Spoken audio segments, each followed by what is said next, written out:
G'day fish folks, AOS Coach here, and we are talking all things Idoneth Deepkin. I'm really excited to speak to my guest, someone who's been on my radar for a while, and finally we have a great opportunity to chat. I am here with Hazel Moon, who has been flipping the tides and taking souls at many great tournaments like Ragnarok, Warhammer World, London GT, Blackout, is in the Six Nations team for England.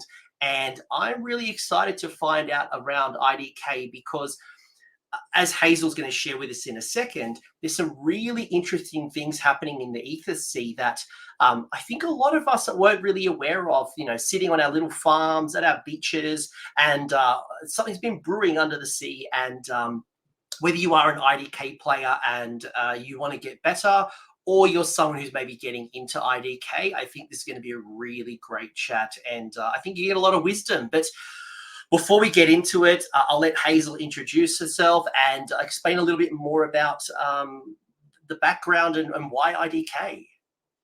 Hi, Coach. Yeah, thanks so much for having me. And hello to all the listeners out there. You might have talked to some of you in the chat and talked to fish and stuff in the past, so it's great to be here. I've been playing competitive Warhammer for a couple of years now. Most of that has been with Idoneth. I've dipped my toes into ogres a little bit. But Idoneth are the army for me. They're the army that I've had a lot of fun with at tournaments, whether that's been success or not so much success, and playing a huge range of different lists with them. They're just a wonderful, wonderful army. And I'm excited because I think, watch out, beaches are closed because shark season has been declared and we're really looking good now. It's funny you mention that because I remember looking at John Anderson over in the US and he was running a lot of sharks. And I'm like, okay, there's something crazy going on here. And then I've been watching kind of how the meta's been shifting. And this is not just going to be the shark show. I'm sure we'll talk turtles. Oh my God, yeah. There's a lot of cool things happening in IDK.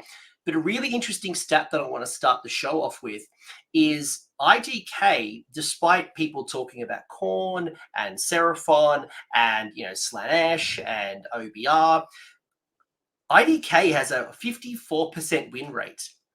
And not just that, I was watching the representation rate, and over the last couple of months, at tournaments, you'd see about a 2% of representation rate of people who'd bring IDK to tournaments. In the last month, that is spiked to a 5%, which is on par with some of these top armies, which is really fascinating. And I wonder, and I mentioned earlier, there's something brewing in the Ether Sea, and I think it's a great time to talk IDK.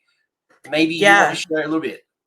I mean, we're definitely rising up from those briny depths and, causing the terror of the tides to come onto the shore. We've got so many good things that have been in the book for a while where the points costs have just been a bit too high to get all of that good stuff into that one list. And what we've seen is, over the past kind of 3 balance changes, just gradual little points reductions of 10 or 20 points. But that has kind of built up to the point now where, for instance, the Leviathan, the turtle, is 100 points less than it was when the book first came out. So you're getting just so much more bang for your buck. We've also seen some FAQ changes, particularly to sharks, that we can talk about in more detail.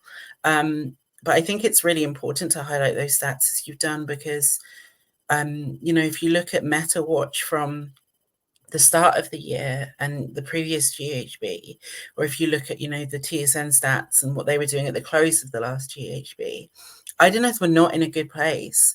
We were really kind of around that 40%, win rate area of an army that needed a bit of love. So that change that has been quite drastic in the past few months and maybe surprising to some people as well, because it's not necessarily an army you would associate with this GHB when you're just looking at, the rules in there.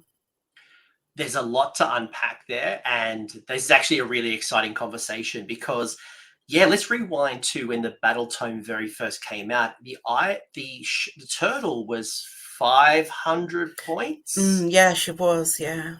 The Eidolons were like 400, like they were quite expensive. There was a lot of expensive. And there was this tiny window of excitement where thralls got 2-inch range. And we went, yay, finally. And then like a month later, it's like, oh, bounty hunters and thralls just disappeared off the meta completely. I mean, that's really interesting because I think, you know, thralls really haven't really had a chance to shine because of that fact. You know, there was that 2-inch reach change. I remember when that box came out, I think it was Fury of the Deep, maybe, with the Fire Slayers and the Deepkin. You know, we had the Thrall Master coming out who had some amazing buffs. You know, -1 to wound, in my opinion, is the best buff in Age of Sigmar you can get on anything. You know, the exploding 6s to hit, which is, you know, when there's ways to make them hit on 2s innately, you're kind of hitting on 1s basically. You should hit with all your attacks if you're hitting on 2s with exploding 6s on average. But it just didn't happen, as you say, because, you know, that Galatian infantry battle plan was actually really punishing to those Galatian infantry rather than beneficial. So I think it would be really interesting to see someone, you know, if you're a Thrall player and you've kind of been sat there like, oh, I don't know, I just don't feel like they're so good. I think now's the time to go out there and try some stuff. Definitely. And, you know, we've been through the different tides, right? You know, we started off with eel spam. It was just eels, eels, eels. We've gone through different little varieties. At one point, we had the Reavers going really hard. And, you know, like there's some really interesting things with IDK that we're not going to unpack. But I found that 54% win rate really, because no one's talking about it. Everyone's talking about Khorne, Obia, zombies, you know, in Sob like Gravelords, you know, Squig spam. Everyone's talking about them. No one's talking IDK. Yet you've been doing really well. Yeah, I think it's maybe to our benefit in that we can go under the radar a bit despite being quite strong, just because of the fact there are these very prominent armies that have been strong for quite a long time. You know, Gloomspite Gitz, for instance, that you mentioned there, you know, that list, which has basically kind of been a variation of the same Squig list, has been performing at the top tables for at least a year, maybe longer. And Games Workshop have made some changes, but it hasn't really affected them. You know, Soulblight, ever since that book came out, even with the zombie spam and Nagash changing, there are still so many strong lists because that ability to bring models back 3 away, you know, it's so hard to play around because it's, oh, hey, it's my turn. You've got 5 models on that objective. Yeah, here's 10 skeletons 3 inches away from you. You can't screen it out, right? So people are always going to do well with it. And I think that's to our benefit because we're in a really good place right now. We're in a good place where we're at the upper end of the balanced armies. You know, if we talk about balance in terms of armies between 45% to 55% win rate, 54%, as you say, is right at the upper cap of that, which puts us in a place where we're less likely to be touched and see significant changes that affect our ability to do well, but where we're better than most of those other armies that are in that balanced range. Maybe we should cut off the conversation now, because if you share all of your insights, we actually might swing into the 60%, and then Games Workshop's going to come knocking on our doors saying points changes, nerfs. No, it's not going to happen. Or will it? Hey, you know, I've got a little paranoid theory for you, which is that Games Workshop changed Stonehorn points just to target me because, you know, I started playing them. I won like 3 events in a row or something, which was insane. And I'd never 5-0'd before I picked them up. And it was towards the back end of the last GHB.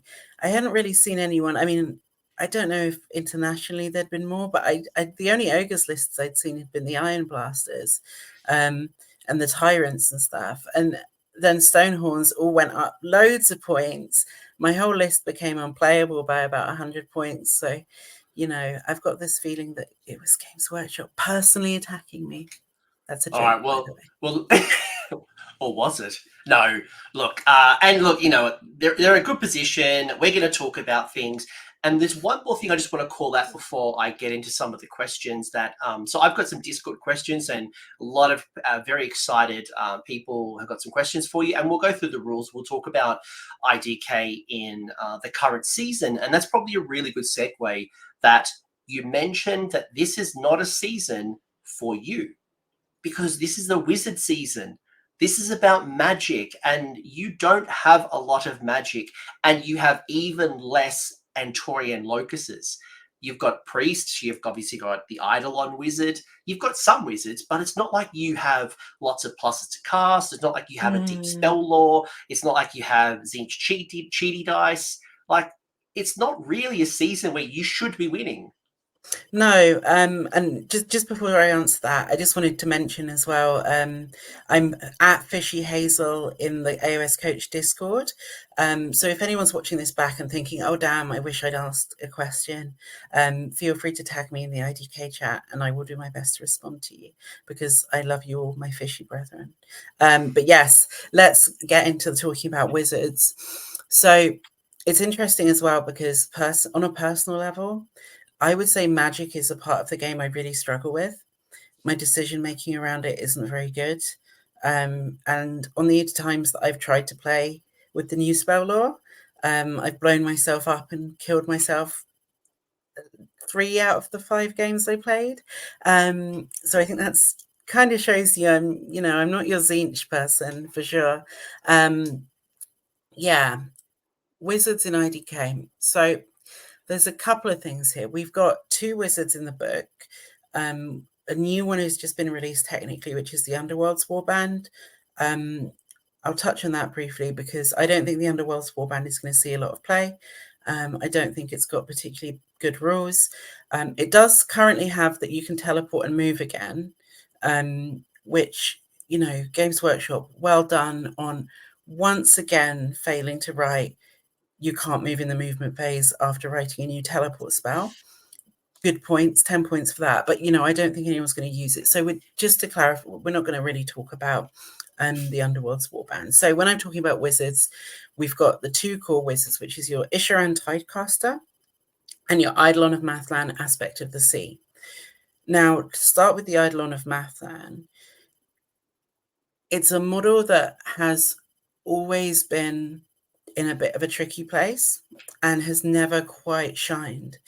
Now, it actually has a really cool command trait that might seem quite appealing to people, which is that when you cast a spell on a 7+, you can cast another spell.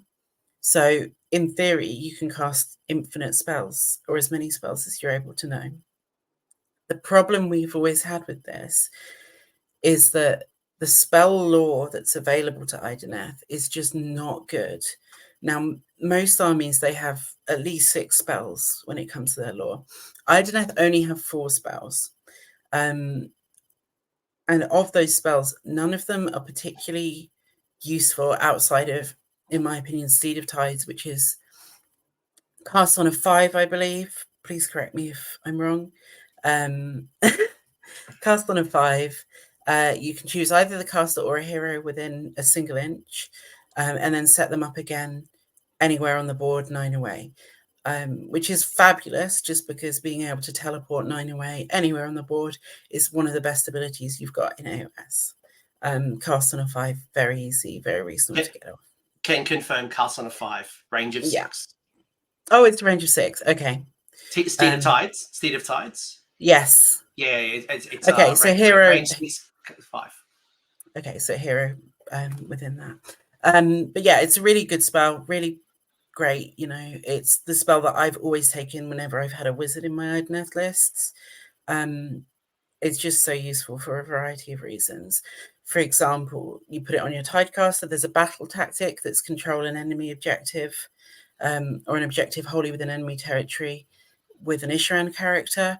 If your opponent just forgets to leave a unit backguarding that, cast on a 5, I've got a battle tactic and an objective from one character just popping over there. Wonderful spell. Now, the other spells in that lore, they're just not up to scratch. You've got Countercurrent, which is a half, I think, run and charge. It might just be charge, but it's not great because it's got a fairly short range. You know, units in AOS now, they're so fast that if they want to charge you, they're going to charge you. You know, you look at Squigs and how far they can go. You look at Corn and how Murderlust and then Prayer to move. If something wants to get in your face, you know, halving their charge is not going to cut it these days. And I actually can't remember the other two spells. It's all right. We'll bring them up on screen. It's all coming. It's all good. So yeah, sorry if I'm going to, but yeah. So the spell law is not great. The Eidolon of Mathlan aspect of the sea. Now, the ability that model does have that isn't a bonus cast is reroll casts. Now, reroll casts has been historically really good, you know, and especially rerolling unbinds as well. It's been a really strong ability. You've seen how people used to take the old cogs that gave you that and the Master of Magic to get one of those rerolls. In the current GHB, rerolls are massively nerfed because you can't add primal dice if you do a reroll.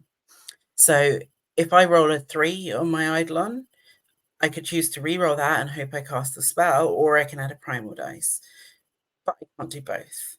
So I'm paying for something in points that is actually worse than the primal dice ability that both players are going to get for free, or a battalion that you could take to just give you an extra primal dice, right? So it's not very good. The War Scroll spells you've got there, you've got one very mediocre spell, which is just D3 mortal wounds or heal D3 mortal wounds. Healing D3 in Idoneth isn't really that good because we don't have enough recursion, which is the ability to kind of bring stuff back into the game, or other healing, which, you know, you can kind of supplement that with to make it worth it. You know, compare it to, say, KO, where they've got the engine riggers and the engine guy, the balloon guy hero, and a boat, and they can be healing like 10 plus wounds quite easily every turn into that boat. Healing D3 into a turtle isn't really going to do very much for you. The other spell that the Eidolon has is, in theory, great. Now, this spell is a range of 12, which is a bit problematic, but because we've got Seed of Tides, as we mentioned earlier, you could, in theory, use your first cast to teleport 9 away, and then you are in range to cast that second spell. And that second spell lets you either choose D3 units or the same unit D3 times. You can do that because of an FAQ ages ago that said any ability that's written that way, you have the choice.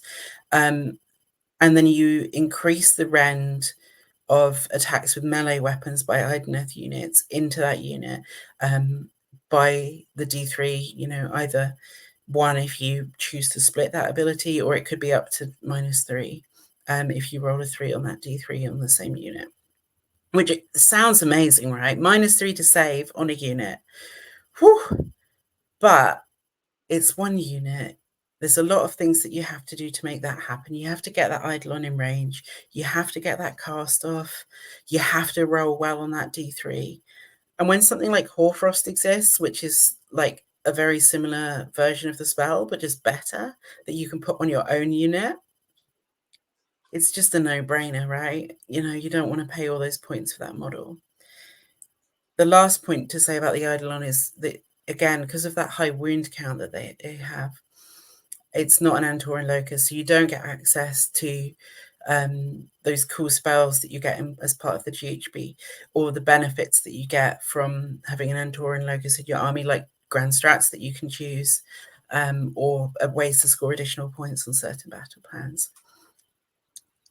Unfortunately, you're also one of these war scrolls where you pay, like, I guess what you could call like a hybrid tax, where your shooting is okay and your combat is okay, and you end up paying a lot more points without actually being good at either of them, when maybe you would rather just be really good at shooting or really good at combat. So unfortunately for me, the Eidolon is not the one. It's just not really up to scratch with the current Magic rules. One short kind of caveat I'll give to you on the Eidolon is that if you are thinking of running Thralls and trying with Thralls, then there is a bravery buff you get from that Eidolon of the Sea. Now, that bravery buff could be quite useful because it would allow you to take a command trait that other than the immune to battle shock one, that could give you that high bravery to make running blocks of thralls much more viable, and to make those abilities that bring thralls back to units much more viable. And if you're running those kind of big units, just having something that can put out Mystic Shield reliably isn't going to be a bad thing either. So I would say if you're considering a thrall list, definitely take a look at the Eidolon of the Sea. Now, moving on. Can I come to the sorry, defense? I'm sorry. No, not at all. I want to come to the defense of the Eidolon of the Sea for just a minute, because you made an interesting point around primal magic dice, and you're 100% correct. You either re-roll or primal magic dice. You can't do both. When I look at the Eidolon of the Sea, one of the benefits is the fact that I get 2 consistent spell casts and unbinds. So it allows me, for resource management, to put my primal dice either into unbinding, or if I have the Tidecaster that we're about to talk about, it means that I can put all my primal dice into the Tidecaster, and my Eidolon is running around with a pretty consistent spellcast, and I'm not going to be putting my primal dice there anyway. But if you were someone thinking of Antorian Acolytes Battalion, and you wanted 2 Tidecasters plus an Eidolon, that's a lot of points that is not going into your army. So I guess, and this is where army construction comes into play, that Eidolon of the Sea, independently, it's decent. But do you have better options, and what is your build style? I guess this is where you're going to talk a bit more about the Tidecaster, and then we'll get into the rules, and we'll talk about the changes and even the battle scroll. Like, there were some good changes in September, specifically for IDK. No, I think that's a really good point you made about the Eidolon of the Sea. You know, there is something for being able to say, like, let's say you're taking your Tidecaster and you want to cast Blizzard and Hoarfrost on that Tidecaster, because they're in Antoran Locus, then having the ability to get more reliable unbinds and casts for your other spells without needing to invest primal dice could be quite useful. But it is that problem of how many points do you want to invest in Magic when we're just not a Magic army, you know? Bingo. The way that Magic works in AOS is, you know, you can play a game of AOS and you can have worse combat than your opponent and you can still win the game because there's movement, there's redeployment, there's unit numbers. But Magic feels, and the Primal Dice has changed this a bit, I think it's a good thing, but Magic often feels like whoever has the advantage will get almost all their spells, and whoever has the disadvantage will get almost none of their spells. So you think, okay, I've got my Eidolon and my Tidecaster, and then I get drawn into Starborn Seraphon, who are board wide +3 to unbind, and then primals on top, and then they can make you -1 to cast and unbind yourself. You've spent 400 plus points on part of your army that's going to be non-functional. So it becomes this very risky investment. And with so much good Magic around at the moment, I don't know if you want to make that investment. But I would encourage people to try the Eidolon of the Sea if they are going for a Thralls and Reavers based list, because I think there is something to be said for it there. Yeah, I solely agree. And also Khorne as well. Like, you have a good spell and Khorne just goes, nope. Absolutely. Yeah. So, you know, Khorne, part of the reason they're so strong in the meta at the moment is because Starborn, which are also very, very strong, there's such a hard counter to that, right? So, you know, you think you're at a big event, maybe 100 plus players, and you're maybe not going to play those really gritty meta lists until game 4 or 5. Khorne can get through their other games where they're playing less meta armies, and then when they get to those top tables and they're matched into things like your Starborn, they can be like, hey, your whole army doesn't work against me, so guess I'm gonna win. But yeah, you know, like that Ren spell on the Eidolon, you know, you could invest a lot of points taking the Eidolon for that, play Khorne, and they just roll that 5 up, or they Blood Tithe unbind it, and you're getting nothing from that point investment. The Antoran Locus that we do have then is the Tidecaster. Now, the Tidecaster I've always felt it's been a bit too expensive. When the book came out, I think she was sitting at 140 points and is now at 130 points. 140 points for a 1-cast wizard, that is quite expensive when you look at the other one-cast wizards that exist in the game. Lumineth, I think, have quite a few one-cast wizards that sit around 110 points. They also have some really cool abilities for being able to auto-cast. Cities of Sigmar have stuff like the Battle Mage that's about 100 points.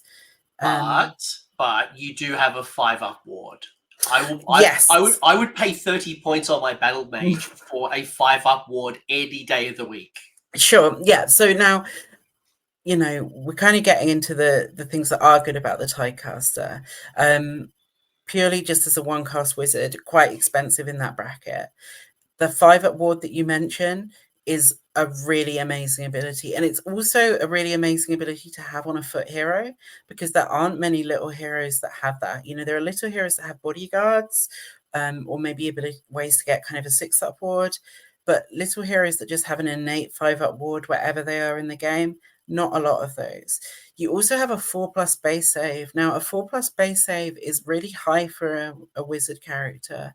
Most wizard characters in AOS will have a 5-up or even a 6-up save, unless they're also a monster or a big hero. So the Tidecaster, and this goes for all of the Ishiran characters, are far more survivable than most people would expect, and that's definitely something that can catch your opponents out. The Tidecaster's War Scroll spell isn't much to write home about. It's D3 mortal wounds and -1 to hit with an 18-inch range. Cast on a 6, I believe. It's 7. Fine. 7. So yeah, cast on 7, it's not great. It's fine if you've got nothing else to cast. It's better than an Arcane Bolt. The range is good. The range at 18 is quite generous. It is, yeah. It's definitely like, if you do have a Tidecaster in your army and you're not doing tons of magic, you don't need a Mystic Shield. Maybe you're going second and you're getting that extra cast. Throwing it out onto an enemy unit isn't a bad idea. Now, the first thing about the Tidecaster that makes her really good is that Master of the Ethersea rule that allows you to get 2 rather than 1 Ishiran ritual. And I'm sure we can talk about the rituals in a bit, but they're just quite strong buffs to your whole army that benefit your whole army at different points in the game. So being able to pick 2 of those rather than 1 can be quite beneficial for your army. And for some armies, it's almost mandatory. As an Antoran Locust, you also have access to those really good spells. So your Hoarfrost, your Blizzard, Rupture less so, more situational, and those command traits that let you kind of either take all the spell lore or get extra primal dice and stuff. So yeah, and the command trait in the Idoneth book, which, I'm not sure when you want to talk about this, but all right. I'm gonna time you out here. Let's bring up the no, in a good way. Let's get into the rules because we are dancing around it. Let's get first off into the changes in the last month or two. So there's a couple of key changes. Hazel, you've already alluded to one of them, which is obviously the Tidecaster going down 10 points. And it wasn't the only unit that went down 10 points. No. And this obviously is just for the September one, not acknowledging other discounts that have happened along the way. As we've already talked about, Leviathan starting at 500 and has continued to kind of get lower as we go. So the Achillean King is gone down to 220. The Leviathan's gone down to 400. The Soul Render's at 100. The Tidecaster's at 130. Reavers are at 160. Thralls are at 110. And then Volturnos is at 230. So points discounts across the board. Nothing has gone up.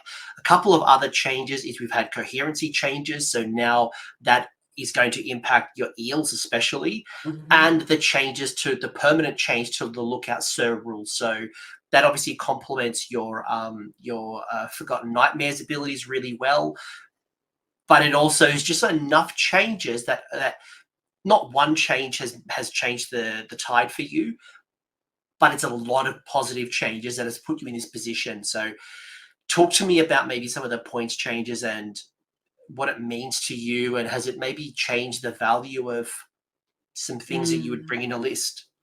Yeah, so I think, as we kind of touched on, there's been quite a few changes where Idoneth points have been trending downwards for a while now. So even though you look at this battle score on its own, it's, you know, -10 here or -20 there. Most of these units have lost at least 20, if not more points over the course of the last 2 points updates.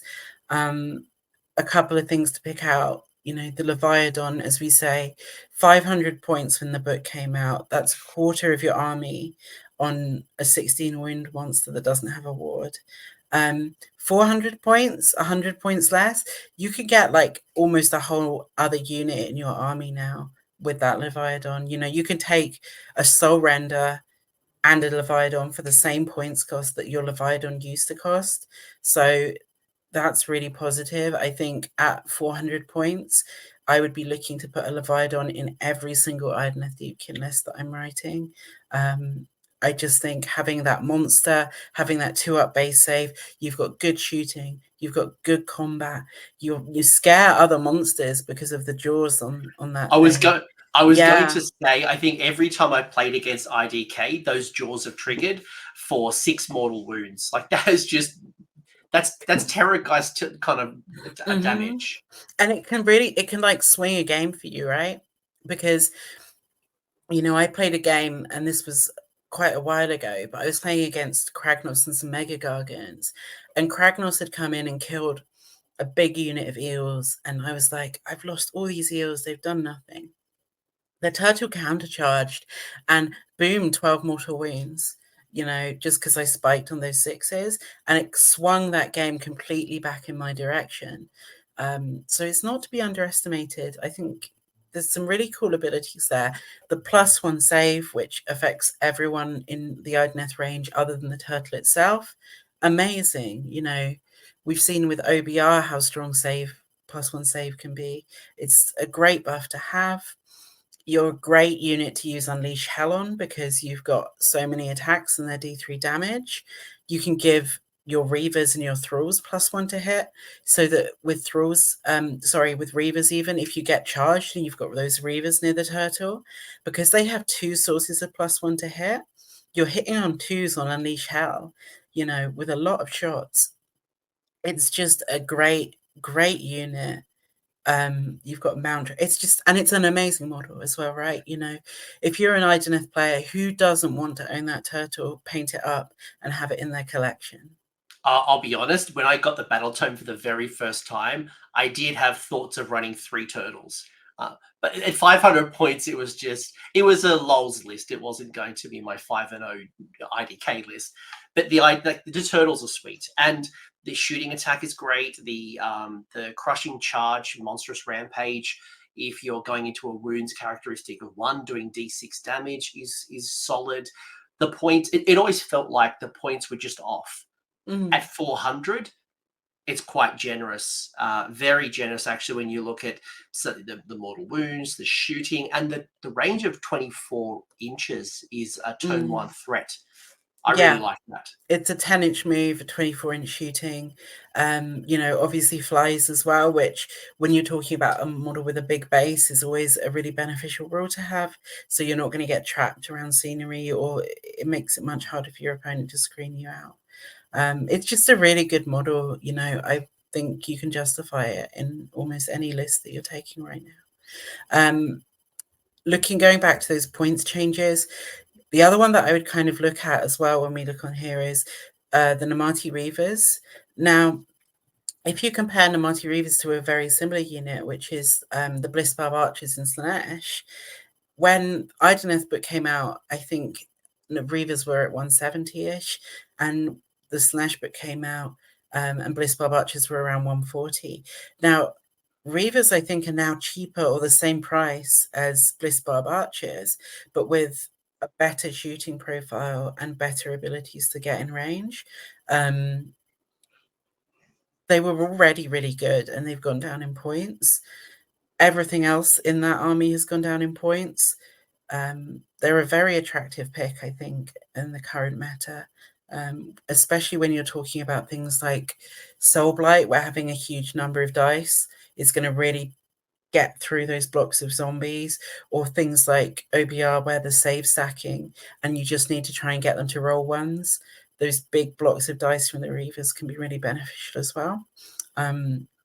Yeah, I think, everything in the Idoneth range that has gone down in points is a winner because it's just made it more viable. And Idoneth have never had like bad units. They've never had units where the War Scroll itself is like a problem or you think it's just not good enough.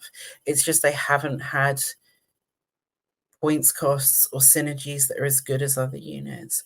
But I think everything there is a winner. You mentioned about the coherency change. That really excited me when it came out. And it's not something I've had a chance to play with, but I would encourage people who are a bit eel curious to go out and try some games with those units of 6, because now that you can kind of have that front line of all the eels in a line, rather than having to kind of have 2 and then 2 2s and then an eel each behind, it makes it much easier to get that full frontage in range and to get those charges in a way which helps you be where you want to be.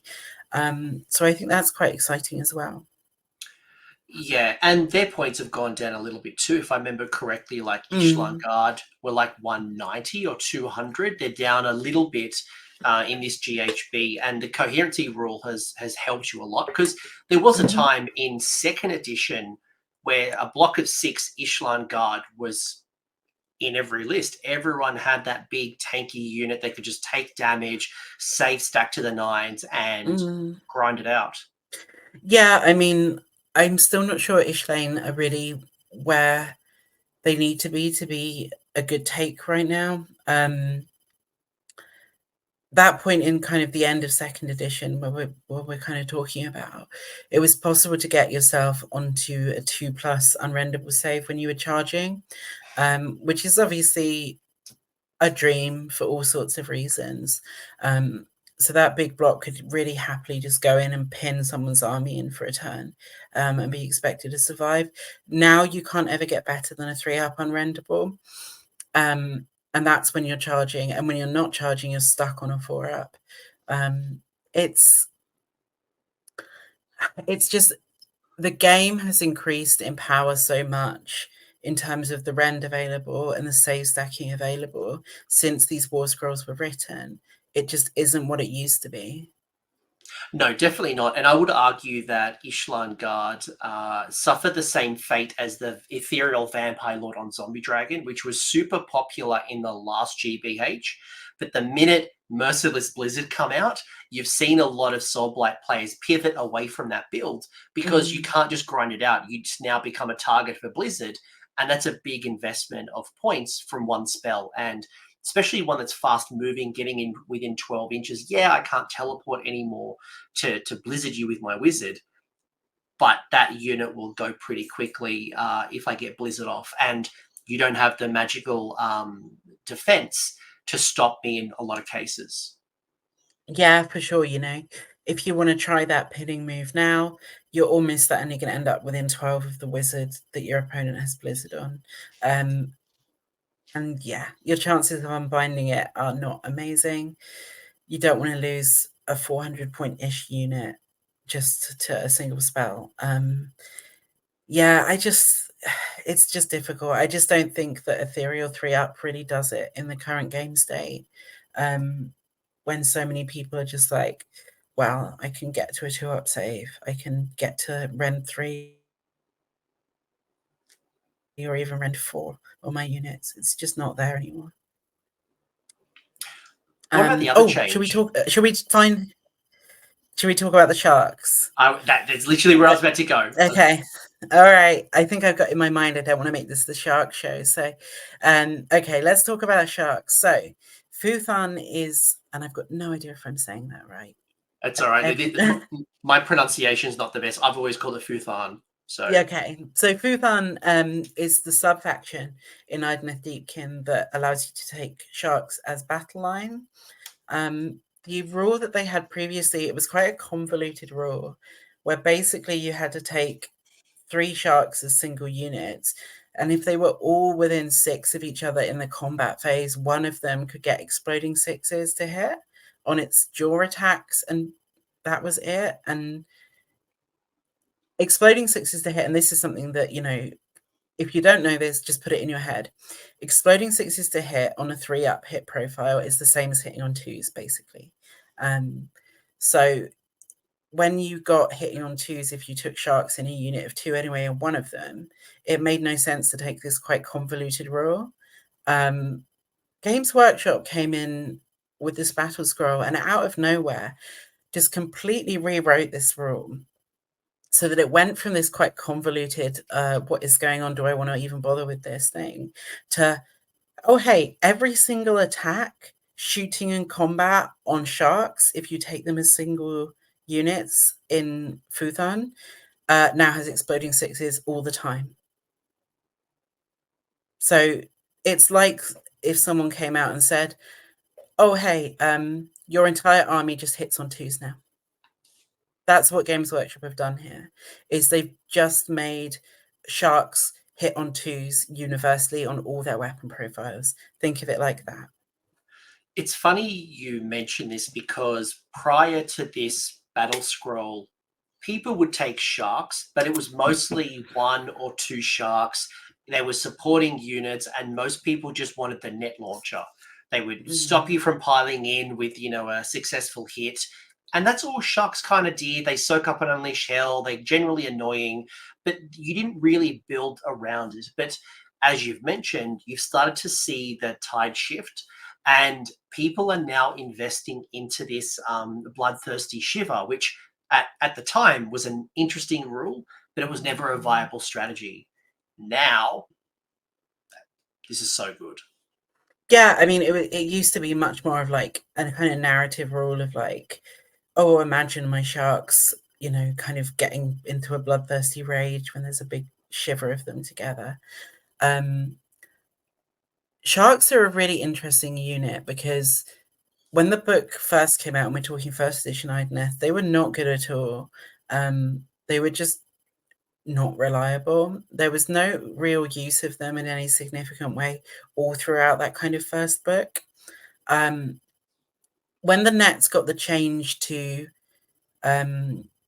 stopping pile-ins, at that point in time, you were seeing quite a lot of big blocks of scary units that had things like a 6-inch pile-in. So we're thinking about things like Witch Elves and Sisters of Slaughter that were really popular at that point in time. So being able to kind of stop that pile-in and then put a single base model into the corner of a big unit was a really effective way to kind of crowd control stuff. That war scroll, when it got rewritten as well, those harpoons, when the book first came out, they were all 1 damage. They all became D3 damage, and that stayed the case on the shooting into the second book that we had at the beginning of the 3rd edition of the game. Now, sharks actually, I've always played since this book came out, 2 to 4 sharks in a list when I was playing mixed arms or using eels and reavers, because they've always been the most point efficient unit in the book since it came out. And when I say point efficient, what I mean is when you're looking at what you get for the number of points that you're paying across the different relevant profiles. So you've got a 4-up save. It's not amazing, but it's good. And there are ways to make that better quite easily in IDK. You've got 8 wounds. 8 wounds is a perfect amount of wounds to have on these units because it means they benefit from cover. It means they benefit from that turtle save bonus. And it also means that they don't degrade in the way that other units of similar points costs do. So the easiest way to visualize that is, say you're paying for a unit of 10 thralls. As soon as they take 1 damage, their maximum damage goes down. If they take 3 or 4 damage, their maximum damage goes down. So if they're not going to hit first in a combat, a lot of the time they're going to do less damage than they would otherwise. Sharks, they can take 7 wounds and be on 1 wound left, and they're just as effective. So you lose that efficiency of your attacks in a better way, even though it's maybe slightly less wounds than a unit of 10. You've got good shooting. It's 3s and 3s, which is the profile that you want on a unit, with a -1 rend and D3 damage. So you can look at, I think, what's 4 times 3? 12. So maximum damage is 12. Obviously, it's going to be less, but that's a really good amount of shooting to come out of a unit that also has a really solid combat profile. you can get up to 4 attacks quite easily on those jaws that are 2 damage, 2 rend. And then you've got crew, which is, 1 damage, 1 rend, but all of it having decent hit and wound profiles. They're just good, and they're 14-inch move as well, which is really fast. So everything on that war scroll is good. And for the points cost, it makes them the best unit per point in the book before you look at buffs. Yeah, I would wholly agree. They were a new. They used to just be mostly like a supporting unit, like the Stormcast Chariot on the screen. Put them on the flank, handle some side stuff, score some objectives, come into the middle, support turtle, eels, thralls, whatever. Now they've become a very competitive, viable, and to your point, they're good at shooting, they're good at movement, they've got a decent save, they've got a good combat profile. They're not monsters, so while they're not going to count as 5 on an objective, they're still decent, and they will clear a lot of troops that are sitting on an objective just because of the combination of shooting and combat as well. And do you think that means now that we're moving away from the net as opposed and going into the harpoon? I think you could consider 1 net in your list, but realistically, I think the harpoon is the far superior weapon option because you're just looking to put out as much damage as possible across your shooting phase and then also into the combat phase. It's just a lot of damage, and that D3 damage, obviously, the more units you have in the army, the less susceptible you are to kind of spikes of doing less damage or more damage, and the more it's going to average up across those units. The same with the exploding 6s. You might have one shark where, your 4 attacks, you roll a lot of 2s and 1s, but then you can easily have a shark where you roll 2 6s and you've hit with more attacks than you started with, right? So it averages out quite well when you really take those lists with a lot of sharks in. It's just a really crazy buff that makes them so strong, and it's just surprised me. It's an interesting way to take an army that hadn't been doing very well and to just be like, okay, you're really good now, through this one rule change. I think what's interesting is you can, we've talked about the benefits. You can still build around thralls. You can do reavers. You can do turtles. Like, it's not like, and we'll go through some lists as we talk through this discussion. Yes, there will be a shark list, but there'll also be some other lists to kind of talk it through. So you, as your aquarium, bring it all together. And if you want to go as hard as the meta as, and I think also another part of this is that people just don't know how to handle shark lists. And it's not like it's an I gotcha moment, but when you throw a bunch of sharks at me, I'm like, wait a second, I'm used to handling eels. I know what to do around thralls and reavers. What do I do against all these independent little threats where there are either 1 or 2 sharks running around? Like, there's only so many things that I can handle, and if I overcommit, then there's other units unaffected that are going to come bite me in the face. That's it. One of the things about the shark list is that because it's all these individual units, it can make it really tricky for your opponent with decision making. If they've got a hero like, I don't know, say a bloodthirster, and they're in combat with 2 sharks, they don't know whether to go, okay, well, I'll put all my attacks into 1 shark and I'll definitely kill it, or I'll split my attacks and hopefully I'll kill both. Because, I've had opponents who have gone in with a big killer unit, have split attacks across 2 sharks, and both those sharks are alive with 2 wounds, and then they're hitting you back at full efficiency. Right. And then if it's on my turn, maybe they're retreating and shooting, or maybe they're just retreating, sitting at the back of the board and putting out shooting for the rest of the game. So it is hard for people to play around. I will say I don't think it's broken in the way that lists in AOS can be broken. You do have some tricky matchups. You do have some bad matchups. And there are definitely ways to kind of deal with that shark list. And like you say, I don't want people to think, oh, we're a 1 war scroll army. Everything in this book isn't worth taking except those sharks. Personally, for me, it's the best Idoneth list that's available right now.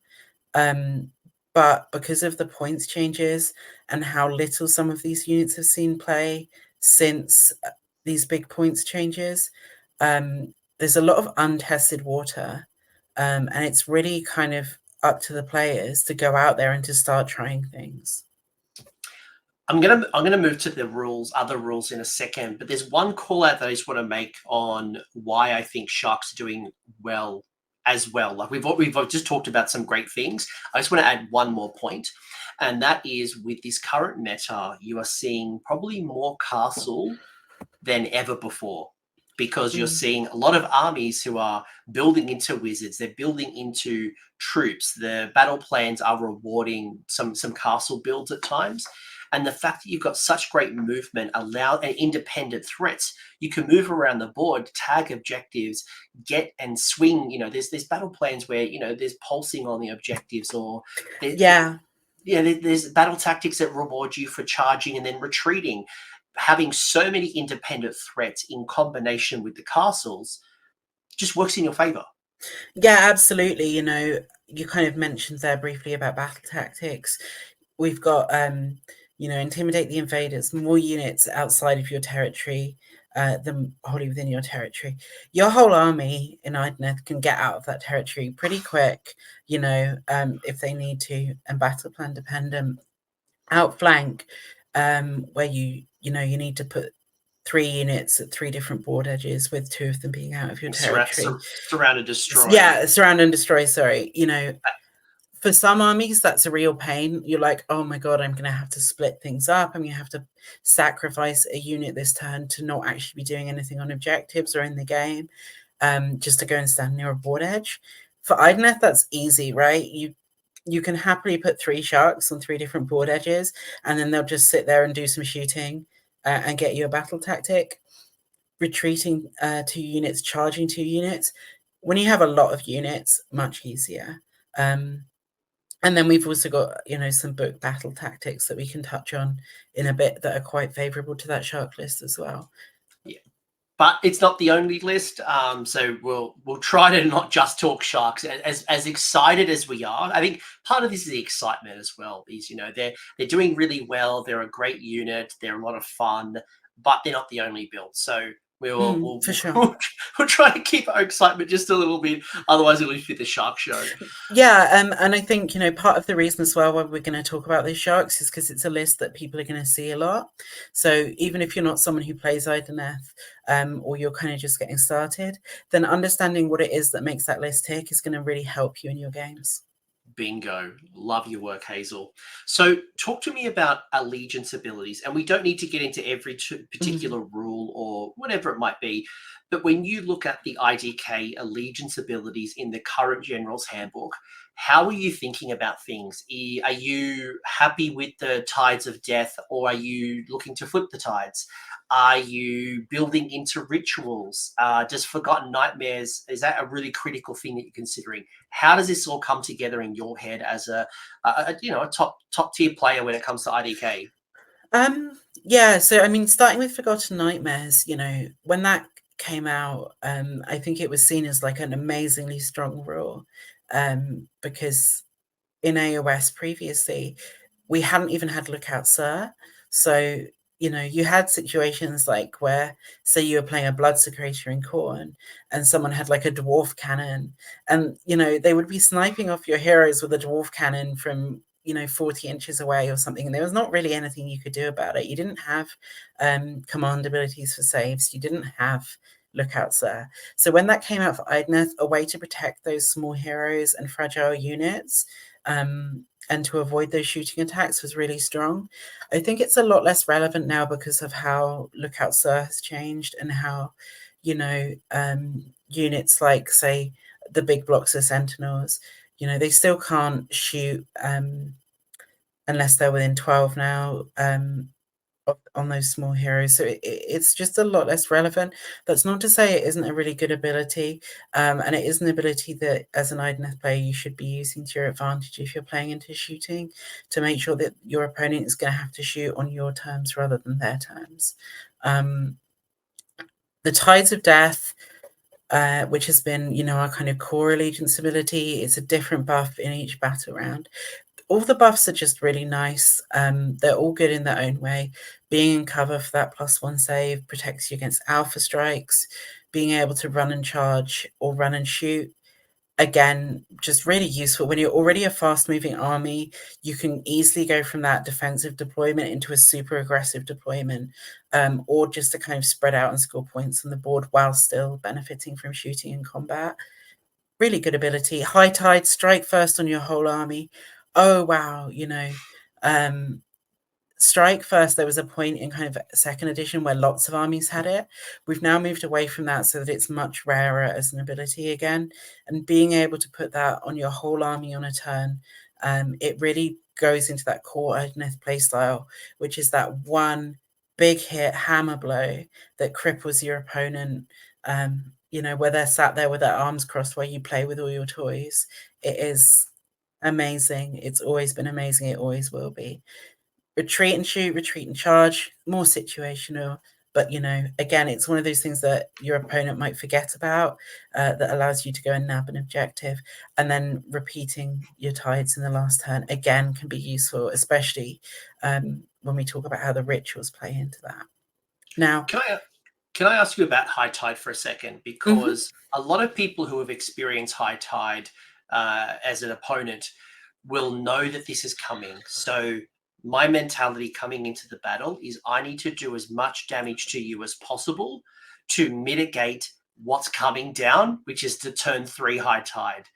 Do you find that still true today?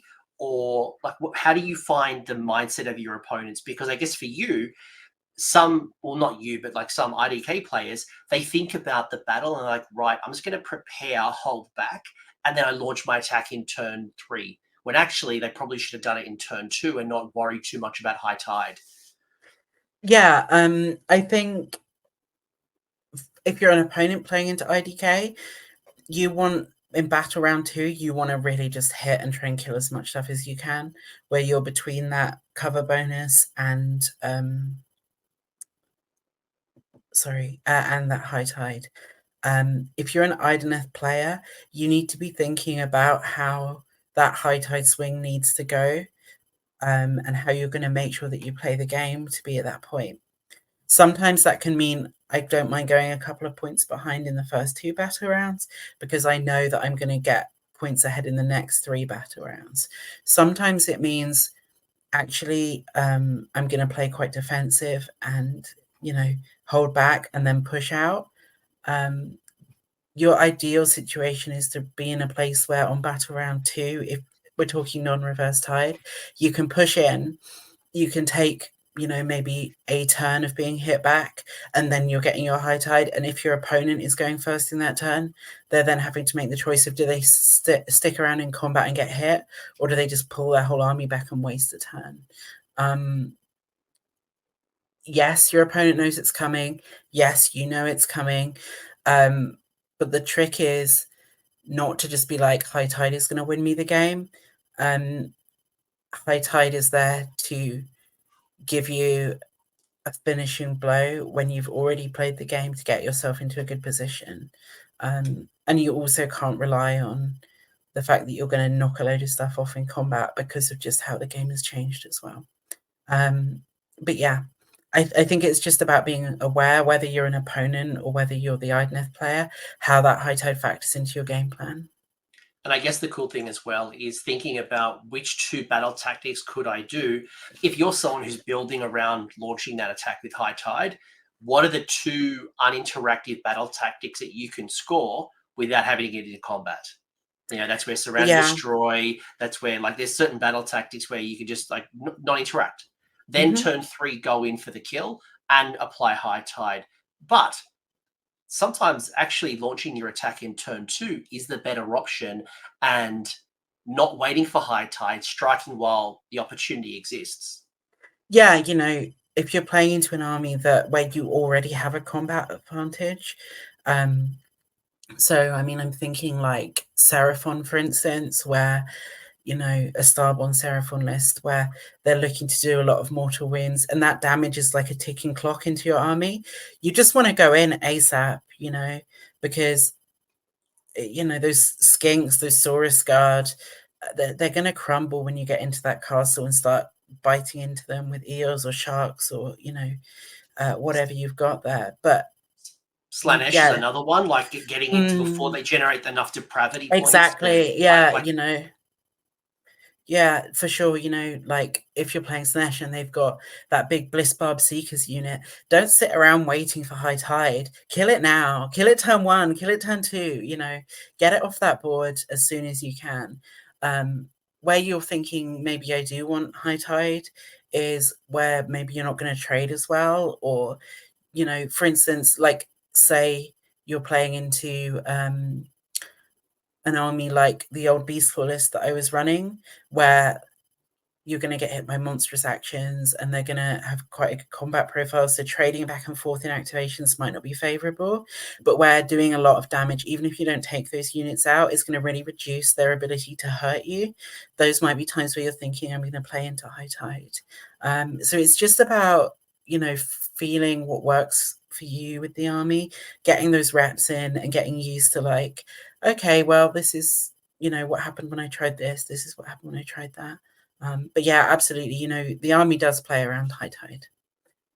What about your Ishrine rituals? Are there ones that you use more than others? Are there ones, maybe even situations? Like what advice can you give me around rituals? Yeah, so I would say that the one that you're maybe looking at kind of picking the least is the Spiteful Riptide, which is when you retreat on the Ebb Tide, which is normally turn 4. On a 4+, it takes D3 mortal wounds. It's not guaranteed how many units you're realistically going to be retreating with. Sometimes on that turn, you don't even want to retreat, even though you can, because you have to choose between shooting and combat, and you'd rather have both. That's not to say you never pick it, because there are times where you will, but it's probably the least useful. Ritual of the Creeping Mist is the one that I would generally pick the most, but it's matchup dependent. So sometimes you're going to play armies, and this is where communicating with your opponent happens as well. Is, you know, you need to ask people what shooting they have, but what the ranges of that shooting is, because if you're playing like Soul Blight or you're playing Khorne, it's not going to be very useful to pick a, you know, or even if they've got one shooting unit, but it's like a 12-inch range, like there's no point using that ritual. So don't just be like, I'm always going to pick this ritual. But it does turn things that could otherwise be quite tough matchups into quite advantageous ones. So thinking about KO, for instance, whether that be a shooting KO list or a combat KO list, they're going to have to commit or not get to play, right? You know, they either have to put their whole army up there within 12 of you, where if they don't do enough damage, you're going to really cause them some problems, or they have to kind of sit back and lose a ton of shooting. So, you know, Ritual of the Creeping Mist, it's situational, but it's so strong in those games where it is useful. Rune of the Surging Stream is my go-to for, I would probably pick it in most games if I have the option, just because +1 to run and charge is really nice. What's really nice about +1 to the charge in particular is that as Idoneth, it's really common to get a lot of units 3 away from your opponent.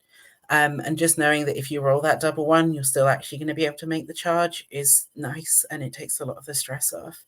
You don't want to be in that situation where you roll a double 1 into a double 1 with your Achillean King, and you just go to the bathroom for a minute and have a little cry, because I've been there and it doesn't feel good. One thing to briefly mention on that is to remember how the run rule works with the command ability to automatically run 6. You don't get that bonus if you choose to automatically run 6, so you do have to roll that dice. So it's not possible to automatically go 7 unless you roll that dice and happen to get a 6. So just bear that in mind with the run rules. Ritual of Deep Sight. Namati units affected by high tide have a ward of 5+. This is a really interesting one because obviously a ward of 5+ is nice, it's really strong. But it's on the turn where you're fighting first anyway. So how useful is it? In a Reaver list, I think you want that. If you're playing more combat thralls, you might not want that. But I think because I think because you're going to have a tiecaster in most of your lists, you're going to get 2 of these. If you're playing thralls, then I think you're either going to want to go Creeping Mist and Deep Sight, or Surging Stream and Deep Sight. If you're playing more of an eel-based army, you might want to think about Surging Stream and Riptide, same with Sharks. And then your Creeping Mist is there to help you in those shooting games. But yeah, really nice abilities, really helpful. Yeah, I would agree wholeheartedly. Maybe the Ritual of Deep Sight might become more valuable against, say, zombies or Khorne, where like you have models, either fighting on death or they're doing mortals on the way out. That yeah, that might be a use case to do deep sight, but I'd probably agree with you that Creeping Mist and Surging Stream would be more useful to me. I think the other thing with Deep Sight is that remembering that we've got that faction terrain as well, that provides a way to get 5-up wards on Namati units in other situations. It can make it less useful. But, if you're taking a big block of 20, 30 Thralls or Reavers, having extra ability to keep those blocks alive is not going to hurt. No, just because you don't have any bonuses to rally, or there's nothing like, if you want to keep those Thralls and Reavers alive, you need something like this. Yeah, and if I was running Thralls or Reavers, if my opponent didn't have shooting, then I think I would probably always prefer Deep Sight over Riptide, because you're not going to be retreating with a lot of units. No, good call. Really good call. Do you have any favorite sub-factions? So we've already talked about Futharn already. Ignore the rules there, folks. Yeah, that's old rules. But we showed new rules before, so ignore that. Old rules we've acknowledged. What about the rest of them? I think, on Futharn, just as you're watching along, you can kind of see and read how convoluted that role used to be. That's the only thing I'll say there. For me personally, before the change that was made, Iron Rack was my favorite sub-faction. And the reason because of that would be you could give yourself Flood Tide on an Achillean King. And then, so obviously, people might be familiar with the Slap King, which is something, when we look at command traits, we can talk about. But you could, on a turn that wasn't turn 2, so for instance, on High Tide or even on turn 1, you could give yourself Flood Tide on that unit. You could auto run 6 and move your king up 20 inches and then charge. Or you could do the same thing with a unit of eels. The other thing you can do with that is with those Morsar Guard eels, is if they're hanging around the king, which they should be because you want that hit buff, is where they've gone in, they've charged, they've done their +2 damage, 2 rend spear attacks, is then you can pull them back out and then they can charge in again to get that buff, even if it isn't on the Ebb Tide turn. So, for instance, say you go in on turn 2, you go in, you do a lot of damage, it's your turn on turn 3, you're fighting first, you pull them out, you charge them in, you do a load more damage. So Iron Rack to me was always my favourite one.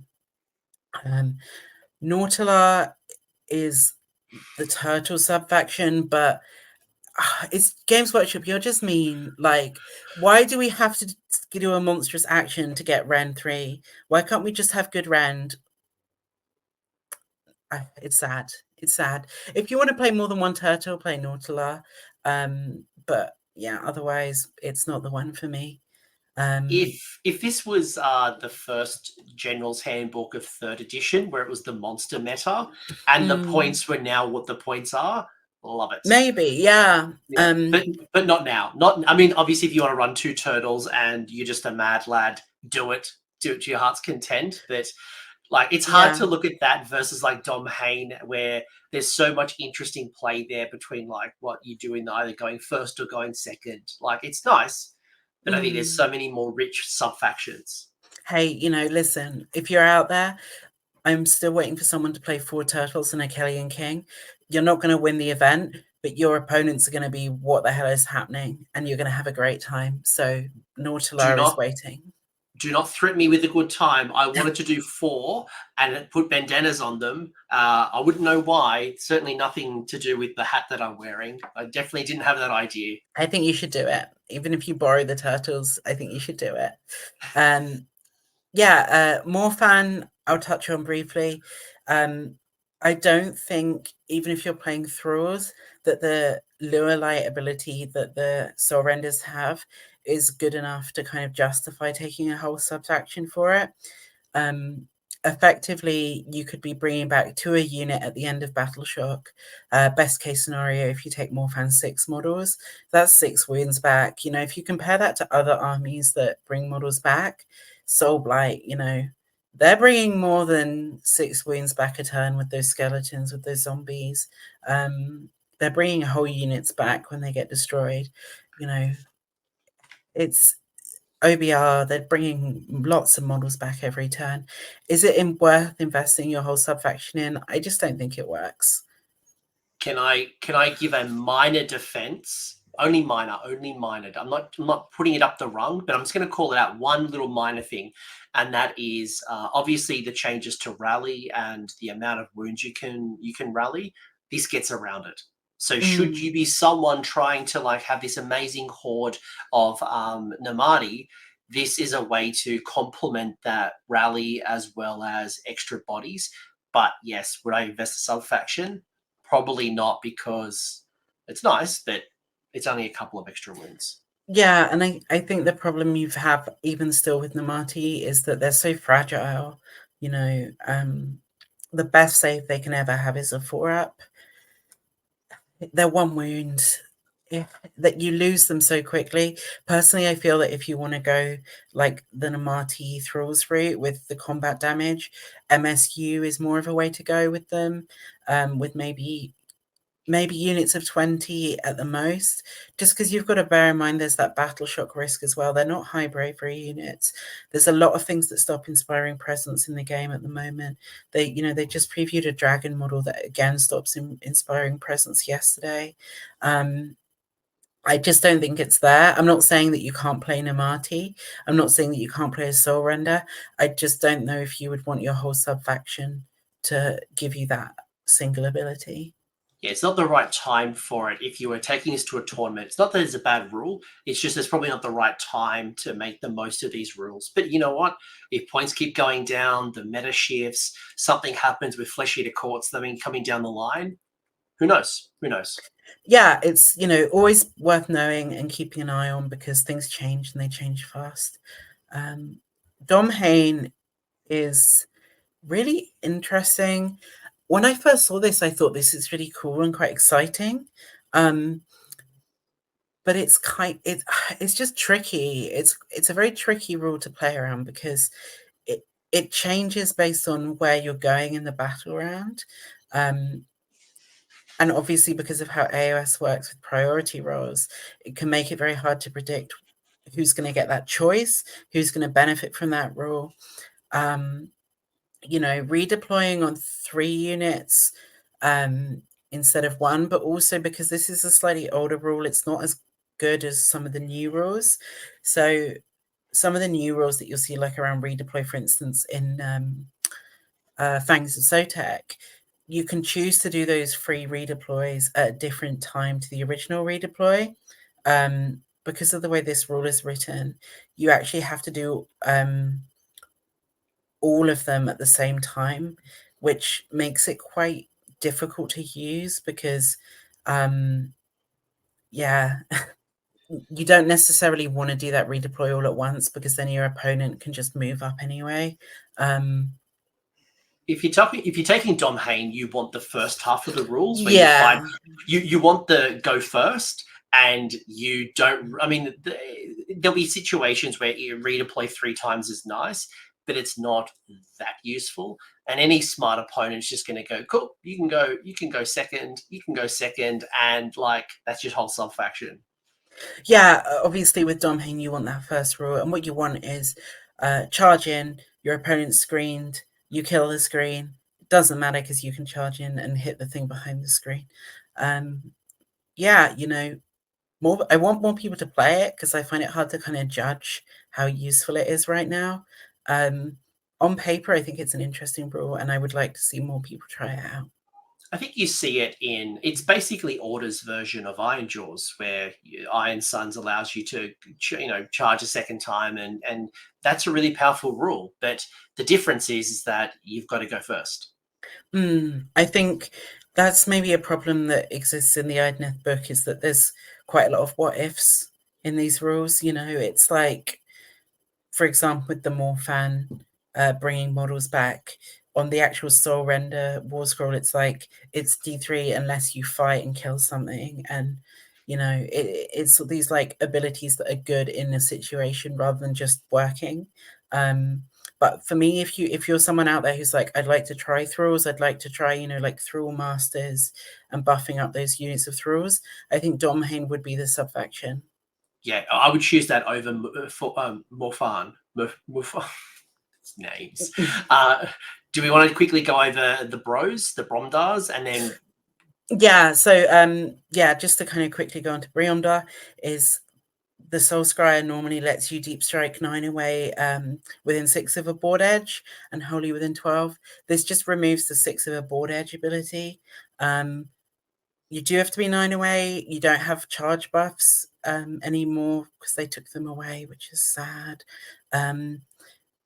It's not something that you want to use if you're looking to get into combat. It's not particularly useful for eels or, you know, your Achillean kings. Where I think it is useful is if you want to take a heavy shooting list with Reavers, because it lets you keep those units off the board so that they're not going to get hit before you have a chance to use them, and then put them down in a place where they're going to be effective. You know, so yeah. And obviously 9 away means that you can get around that lookout sir as well. Yeah, and the Whisper Bow being 18 now does allow you to be wholly within 12 of the Soul Scryer and still get maximum shots off, as opposed to, yeah, you could put a couple of units exactly 9 away and then another unit behind those, and they'd all be able to shoot. So yeah, I think if you're looking at Reavers, it's not 100% going to be Briomdar as your subfaction, but I would think about, are there ways that I could use that deep strike to my advantage? But yeah, the thing with IDK is you've already got so much speed, right? And I think, was it Battle Round 2, you can run and shoot. So do you need the deep strike, or are you better off being on the board? I think the question is, will they take damage? And yeah, I don't know. Like, if an opponent looks at your list, will they target the Reavers, or will they go for, you know, the sharks, the turtles, the eels, the eidolon? It's an interesting question. Yeah, I think, you know, even when I haven't used Briomdar in the past, I found deep striking some Reavers to be quite an effective tactic, even if you're not taking lots of Reavers, even if you're just doing like a 10 and a 10, for instance. It can be quite effective because you can have the majority of your army in one part of the board playing one part of the game, and then they can just pop up somewhere else, and your opponent's like, oh god, do I send something to go over here and deal with this, or do I just end up taking shooting all turn? Yeah, and obviously your opponent has to commit to kind of zoning you out and leaving stuff as well. Bingo. That's literally where I was going to go with that. Was not only is it actually what it can do, but it's a psychological damage where they're screening more, they're zoning out, they're stretching out because they're trying to deny you the movement, and actually that might impact the opponent just overall game plan because they're worried so much about these deep striking Reavers. Yeah, you know, or things like Sylvaneth, for instance, where they're going to be over in the woods. If you can kind of, because of the woods and that 3-inch depth rule, if you can find an angle where they're not 3-inch deep into that wood and you can get shots in. Yeah, I think it's just worth thinking about if you're going to take Reavers. Do you have a favorite command trait from the Battle Tome? And then the second question is it better than going Antorian Locust like Shaman of the Chilled Land? So I have 2 command traits that I think are significantly better than all of the others. The first one is Unstoppable Fury, which is also affectionately known in the community as the Slap King, which is basically because of the king having an ability on his war scroll where he can give D3 units, including himself, fight first when they charge once per game. You can benefit from this twice during a game, once during High Tide, but then also once during a charge of your choosing. It just gives you a ton of extra attacks on your polearm weapon, which is going to be on 2s, rend 3, I think, damage 3 when it charges. So yeah, I've killed Nagash in a single combat phase with this command trait, you know. I think the most I took off, bear in mind this isn't going to happen very often, but I took off, you know, over 1,000 points of Stormcast just with an Achillean King once. It's, yeah, if you're taking your Achillean King in your army, that's the command trait that you're taking. Yeah, turning that to Ren 3 for 3 damage with 2 extra attacks, 5 attacks. I assume all that attack is getting it down to 2s. He he gives Achillean units +1 to hit with it wholly within 9. He's an Achillean unit. He gives himself the room. There you go. I hadn't got to that part yet, but even better. Yeah, and then it wounds on 2s innately, I think. So yeah. The polearm on the polearm, yeah. The great sword and the falcon does 3s, but the polearm specifically wounds on 2s. Yeah, so you only ever take the polearm. Sorry to clarify, I forgot there was another weapon option. No, it's good. That was my next question. Was going to be how do you arm it? And yeah, it's the polearm. Polearm every day of the week. You do get the falchion for free, which is quite nice because, you know, if you are going in the falchion, the mount doesn't benefit, but the falchion does benefit from those extra attacks. So say you wanted to kill Nagash and then there's some zombies nearby, pop your falchion into the zombies, pop your polearm into Nagash.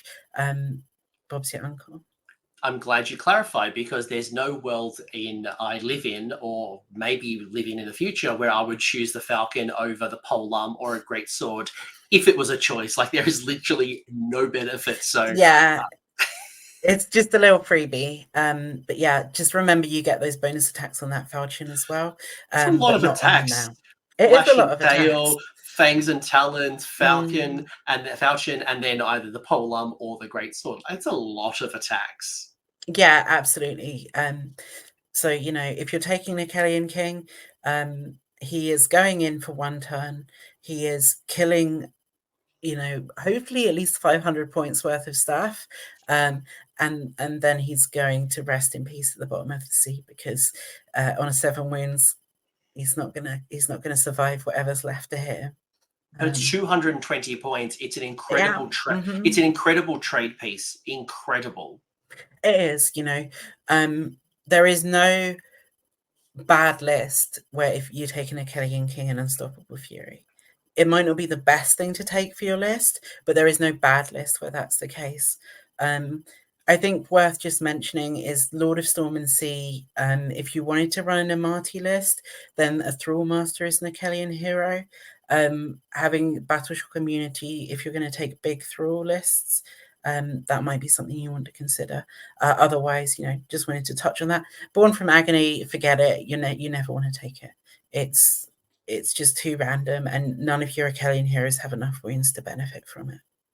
You did mention at the top of the show as well the endless sea storm. So if you were going to take the aspect of the sea, being able to, if you successfully cast a spell that wasn't unbound with an unmodified casting roll of 7, they can cast an extra spell. So if you were going to invest, that could be another option.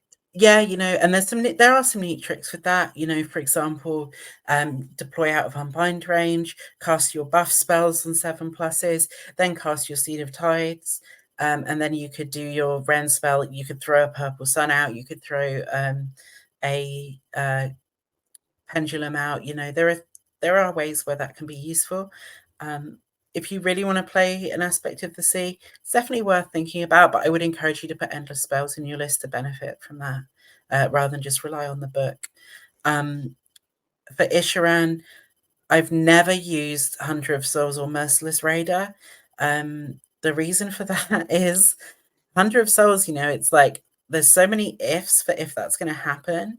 And you're also putting it on a hero that isn't really a combat hero. So if your Isharan character is, you know, hanging around within 3 of an enemy hero for much of the game, something's gone a bit wrong. Merciless Raider, I mean, auto wound on, you know, what, like your best weapon on Isharan is like 3 attacks, which does 2 damage or something. No, thanks. No, move yeah. along. Move along. Teachings of the Turskull is the other command trait that I would say you want to think about taking a lot. in Idoneth. And what that lets you do is, bear in mind your general has to be on the battlefield, so you're not going to want to put that on a soul scryer, because then you're not going to be able to use it. So normally you're going to want to take this on a tidecaster. And so it lets you flip the tide. So you're not getting that low tide in turn one. You're getting ebb tide on turn one, which isn't going to be very useful. But you're getting that fight first on turn two. And in some games, that is just incredible. You know, it's quite an advanced decision-making process to understand when you want to flip that tide. And it could be you take this command trait and you go to an event and you play 5 games and you don't flip the tide. That doesn't mean it was the wrong choice to take that. And that can be quite a difficult thing to get your head around, because it's in the game where you want to flip the tide, it wins you that game. You know, kind of as an example of when you might want to flip the tide, Seraphon with Starborn, like we said about wanting to get in as soon as possible, and to do as much as possible. You flipping that tide, deploying as close as you can, just throwing yourself in there. Khorne, where they're not going to alpha strike you with a lot of units because they can only kind of double move and Murderlust on one unit at the start of the game. You know, where they are going to get into your face quite quickly, and where you do want to, you know, try and get them off the board and get that combat advantage. But where they're not going to do a lot of damage turn one, that's another one where you might want to think about flipping that tide. A mirror matchup where they don't have a lot of shooting, where you can get your fight first before they get their fight first. Again, you want to think about it. Soul Blight, they don't have any shooting, they're not very fast, they're not going to alpha you, but you need to get rid of as many of those bodies and units as quickly as you can. You want to flip the tide. When don't you want to flip the tide? KO, you want to zone, you want that creeping mist, you want that save buff, you know, potentially squigs, where they're going to send that big unit of squigs. You want that save buff, you want to be able to castle up and zone out. Yeah, it's a tricky one. I think it's something where if you're going to be like, I want to learn about the tide flip, take it a lot, play a lot of games, try it different ways, be like prepared to lose and be like, okay, I made a bad decision and I got tabled, or I wish I'd flipped the tides in that game. Just keep playing it until you feel out how it works for you. It's no different to Battle Regiment, where just because you take Battle Regiment doesn't mean you have to go first or you have to go second. But the fact that you've got the choice, and yes, sometimes you get it wrong where you wish you took first or you gave it away, but having the choice and being able to respond to the opponent, that flexibility is worth its weight in gold. So I agree wholeheartedly with you if you were going to do an Ishran hero. Before I go back to the Antorian Locusts, I've got to pull you back up. You said if you're going to take an aspect of the sea, you would take endless spells. Is there a couple that you would take in particular? I know you mentioned earlier Purple Sun as an off comment. Is it like Purple Sun, Geminids, Gravetide, those types of spells, or what are you most likely going to choose? Yeah, so I think you know, if you're running Reaver's, Purple Sun is a decent shout, but because of that ability to get that extra round in shooting, because it just takes the save off the units that are nearby it. So you could pop that Purple Sun down, you know, in front of someone's army, and then when your Reavers are coming in, they're Rend 2 rather than Rend 1. So that could be quite useful. I think, you know, Pendulum is just pretty decent if you want to get rid of those high save units that don't have a ward against mortal wounds. Being able to kind of just throw that down. It also makes people move out of castles because it's just kind of flying around in this line, so they have to kind of move around a bit. Gravetide helps you clear out those big units. Geminids, you know, yeah, it's good. It stops command abilities. I probably wouldn't take it that much just because I just think it's, you know, it's a bit more situational, especially if you're running a turtle, you've got roaring combat. It's not bad though. It's not bad. Yeah, I mean, I think Horrorghast as well to stop people getting inspiring presence isn't a bad shout. I think basically if you're taking an Eidolon and you're casting spells, you want to get the most value out of that as possible. So finding another spell that you think works with your list, that you enjoy, that you think is effective. There's a few different options, but yeah, I would just encourage you to have a look around and play. No, that's cool. I definitely wanted to make sure I heard what your favorite Enel spells were before we move to what I assume is going to be it's going to be a very quick conversation. I don't imagine we want to go through all of the Entorian locuses. No, so I'll just talk about Shaman because I think that's the one that's relevant for Idoneth. Shaman on a Tidecaster is not a terrible choice. Hoarfrost isn't super useful in Idoneth because of the fact that you have quite low hit and win profiles anyway, and your rend is fairly good anyway. If you are taking those big thrall blocks, then, you know, getting rend 2 or rend 3 on your thralls could be useful. So having access to Hoarfrost. If you've got a turtle as well, having access to Hoarfrost to either make your fins have a better wound profile or to get better rend on those fins, again, can be quite useful. But mostly you want it for Blizzard, right? Because like I have played around a bit with it. Like I say, I'm not super good with magic, but you know, I killed Scarbrand with the Blizzard because you don't roll a 5-up. Bad luck, he's dead. I killed Bastion from Stormcast with the Blizzard. You know, if you're going second in a battle round, teleporting 9 away and then being like, okay, well, if I get priority, I can Blizzard some high profile target. Yeah, I think it's good. I think it's a perfectly good option to think about.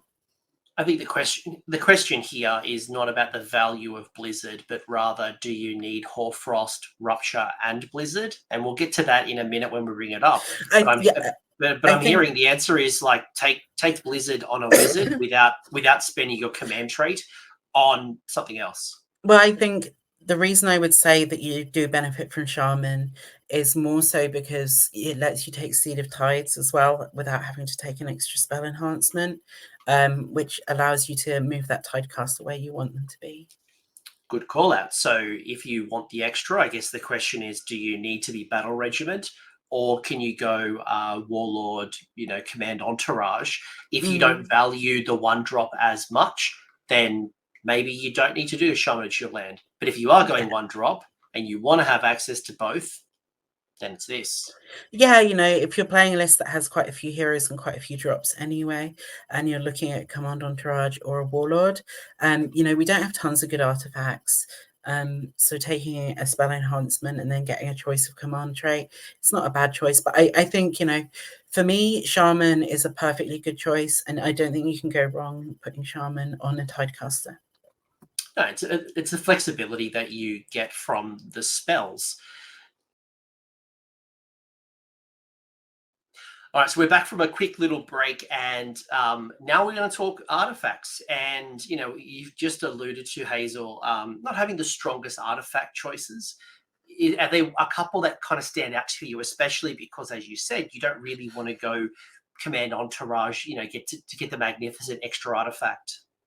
Yeah, I think, you know, previously you used to be able to take Arcane Tome and then Flaming Weapon on the Achillean King, which was great. Obviously, you can no longer do that. Arcane Tome is still not a bad pick for you. I know it's not very exciting, but if you're taking an Achillean King, you don't take a wizard. Having Arcane Tome, so you've got an Unbind and you can cast Mystic Shield. Still a good pick. For the 2 artifacts I would probably go for from the book, it's the Potion of Hateful Frenzy as an option to put on your king, just because it gives you an extra attack and a bonus on kind of run and charge rolls, and it allows you to ignore some of those minuses to hit or wound that you might face on your Achillean King. You're probably going to die anyway in the next hero phase, by the next hero phase, so the D3 moons and not being able to pile in isn't a big deal. The one that I'm a big fan of at the moment is the Rune of the Surging Gloomtide. That lets you, at the end of the first movement phase, put down an extra Gloomtide shipwreck. And the way you set that up is in the same way on the War Scroll. So you can either put it as 2 separate parts, 3 from each other, or as one ship where the pieces are touching. This is really handy because if you do take it on your tidecaster. Like I say, you can Steed of Tides to get yourself into a position on the board where you want to put that down, and then you can drop that Gloomtide Shipwreck. The two ways that you could use this in IDK is if you're taking Thralls or Reavers, is to give you access to that 5-up ward by being able to put an additional boat down outside of your deployment zone. And then the other way, which is what I call the toxic meta way, which is how I've mostly been using it, is to make it so that your opponent can't get stuff into combat with you, or they have a really hard time getting stuff into combat with you. So if you think about a unit of like 60 zombies, if there's a big boat in the way, and then you've got like a shark kind of hiding between the boats, they're going to get like 3 or 4 zombies into combat with you, which isn't what they want. So yeah, that's one that I would say maybe it's more of an advanced pick, because you are looking to kind of do some funky stuff with it to disrupt your opponent more so than benefiting yourself. Question, and then another question. So question about the surging Gloomtide. Does that make the creeping Gloomtide grand strategy harder to score if that is going to be your pick? Yeah, so my understanding is that it does, because it adds another Gloomtide Shipwreck, and that, you know, those Gloomtide Shipwrecks, they need to be away. I wouldn't pick that if I was going to take that grand strategy, because it does make it harder. What it does make easier is the battle tactic for picking a Gloomtide Shipwreck, because it gives you more choice. That was the call out, by the way, I wanted to make there, was that if you take the surging Gloomtide, awesome, but just don't take the creeping Gloomtide as your grand strategy, because it's counterproductive to your ultimate goal. Yeah, I think if you want that as a grand strat, you kind of want to take one part of one shipwreck and put it in the least useful place for your opponent to be, and hope that they're in a position where they either have to make a choice between trying to stop that grand strat or trying to score points themselves. The other question I had, and it's more of a seasonal choice, is the Dritch Leech, which subtract 1 from casting rolls, unbinding rolls, and dispelling rolls for enemy wizards within 12 inches of 18 inches of the bearer. Massive. That's a massive effect, and given that there's a lot of wizards going around right now, it might force people to spend their primal magic dice when they don't want to. Is this an interesting pick for the current season? You know, I don't think it's terrible as a pick. It's just 1 is not a lot. If you could pick something else, you know, even if you could pick like Arcane Tome on a different hero and get an extra cast and an extra unbind, like I'd rather have an extra unbind than I would be giving someone -1 to cast. I don't know, maybe. Maybe it's a better pick outside of this General's Handbook, because without the primal magic dice, you might see a lot more failures because there's no more resources. I think so. I think where people are casting on, you know, the mid-teens, even up to the 20s on their big spells, -1 isn't as effective as where they're going to be limited to that, you know, the 2d6 pool, and their average rolls are going to be 7s. You know, so, but you know, we don't have a lot of great artifacts. If you're a bit stumped, you know, maybe you're taking anti-magic tech, maybe you're not running a wizard, maybe you're getting a null zone enhancement or one of your heroes. Maybe you want to add that into that. Yeah, it's a great call, and it's certainly, you know, for people who might just be building around their local meta, and maybe you don't have that Seraphon player, and we're all kind of mid-tier kind of casters. Maybe that's an option, but I think to your point, Surging Gloomtide, Potion of Hateful Frenzy might just be better options. Absolutely, you know, and local meta is really important to this. You know, if you're seeing a lot of certain armies being played, some of these may be more useful or less useful. Where you're going to play as well is important, because Rune of the Surging Gloomtide, how much scenery is there already on that table? You know, how much room are you going to have to put that down? I played an event recently where there was like 12 pieces of terrain on the tables, and I couldn't really use that Rune of the Surging Gloomtide artifact. So yeah, it's worth bearing in mind as well. It's a lot of terrain. Given that the average tournament runs 8, 8 is really the sweet spot. It was a lot. Yeah, that was an interesting event anyway. Mount traits. What about your favorite mount traits? I mean, we've already talked about the spell law, so I'm not going to touch on that again.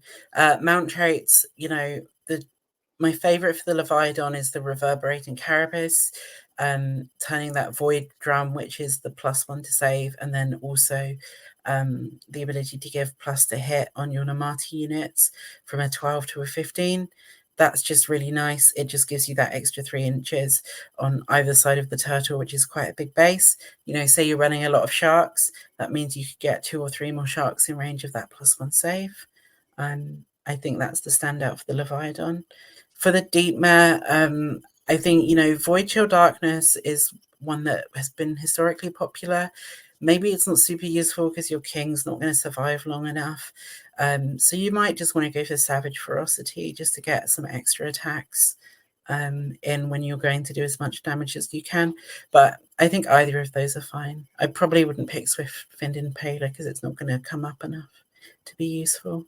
How does that rule trigger? I can't remember the Deepmare Horn. So Deepmare Horn is when you charge on a 2-up, you do D3 mortals. Basically, this means that if when you're trying to roll that 2-up, you roll a 6, it's D6 instead of D3. It's just not very good. It's super situational. So I've got to charge, and then I've got to roll a 6 to trigger that ability. It's a lot of sequence failures. And then you have to roll a 4 or something to get value out of the D6 mortal. It's just too many what ifs. Okay. I think if the heroes that could get that, I mean, it's only the Achillean King. If he was tankier and could spend more time charging throughout the game, maybe you'd think about it. But he just dies so quickly. You're going to get like 1 or 2 charges out of him a game. Yeah, I can see where Savage Ferocity or Void Chill Darkness would come into play a lot. It's consistent, right? You can play in around it as opposed to multiple things.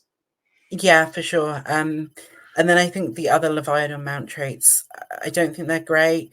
The problem with Ancient is that it doesn't reduce rend by 1. It just turns 1 rend into no rend. If it reduced rend by 1, that could be really good.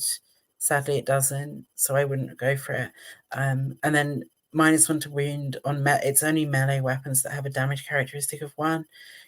I think you could consider taking that because of the amount of stuff that's in the game that has a lot of 1 damage frequent attacks at the moment. But because a lot of stuff is like Hoarfrosted to hit on 2s anyway, it's not going to be that helpful. So I think Reverberating Carapace for me is always the pick. I guess the Denizen of the Darkest Depths would also complement the D6 Mortal Wound Stomp because you're going into I'm reading that different. I'm reading that differently. I'm reading that as wound characteristic 1. Ignore what I just said. Sure. I was like, oh, if you go into wound 1, you do D6 mortal wounds on stomp, and then you minus it. No, it doesn't work like that. But yeah, I mean, I do think if you're someone who's playing a lot of one damage big units, you know, of 1 wound, your zombies, maybe your Mortec Guard, I think, are damage 1 on most of their attacks. You know, if that's something you're facing a lot locally, then it might be worth thinking about. But if you're going to a tournament and you're not sure what you're going to play, probably not going to pick Carapace. Yeah, Carapace every day of the week. If the Ancient was like, there's an artifact in Suns where you reduce, it's the same rule, but then it also triggers mortals on a save roll of 6. I'm a buyer there, but it doesn't have that second bit. So. Yeah, even if it just reduced it via 1 rather than changing it from if it's 1 to nothing, then that could be really good because you've got a high save, but it's just not quite there. No. We've already talked a little bit about some of the spells, right? So Hoarfrost, it's helpful, but you do have a lot of good at hit and wound, and for some units, it's probably just improving the rend characteristic in most situations. Is that a fair assumption? Yeah, I think you wouldn't really take Hoarfrost unless you're taking Shaman. If you take Shaman, then having Hoarfrost is just like, okay, I've got this nice buff spell I can cast that will do something. But I wouldn't take it on its own. And it's fair to assume that you're also not going to take Rupture on its own. No, just because like you don't know how often you're going to be playing. People who use a lot of endless spells and incarnates. Incarnates have really kind of dropped out because that spell got changed.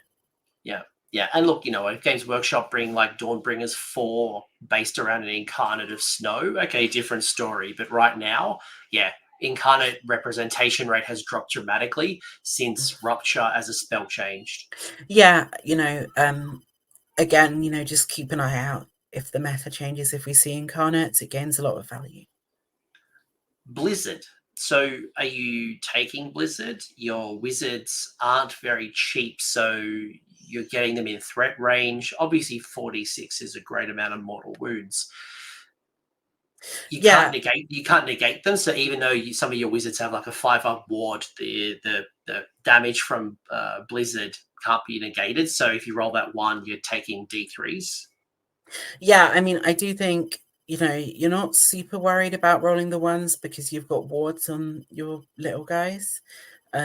So if your Tidecaster's casting that, it can't be negated. No, it can't. It can't. That's the key, right? It can't be negated. Yeah, that's just me. I said at the beginning I'm not super good with magic. No, that's fine. That kind of proves my point. If you miscast, the 5-up ward will work. But if you get Blizzard off the 4d6, you roll a bunch of 1s. They'll take d3 damage per 1. That can't negated. So it is a risk. Yeah, I think. As we kind of said earlier, if you're taking Shaman, Merciless Blizzard is helpful because you can teleport and then you can try and do it the next turn. Obviously, you can't do it on the same turn because of that FAQ, but you can try and do it on the next turn if you know there's going to be a roll-off. If there isn't going to be a roll-off, I probably wouldn't be trying to do that play.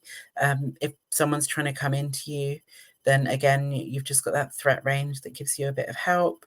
Yeah, I think it's fine if you're taking Shaman. If you're taking a different list, like we said, maybe if you're taking a Warlord enhancement, but otherwise I think playing into magic just isn't Idoneth's strong point. Yeah, okay, so if I'm going 1 drop or 2 drops, not going extra spells, not going Shaman, you're more likely to go to one of your native spells like Steed of Tides or, Counter Current or even Arcane Corrosion, as opposed to going to one of these 3. Is that kind of like the average summary? I think, for me, it's just Steed of Tides is just always useful. It helps me get points in games. It helps you turn those really tight games where you're trying to scramble to get an extra point. It helps you out there. And yeah, it's just a nice ability. Yeah, cool. Do you find yourself in situations very often where you don't have a wizard at all? So I don't at the moment because I'm playing a lot of the Tidecaster. What I will say is that I think not taking a wizard at all is a viable list for Idoneth.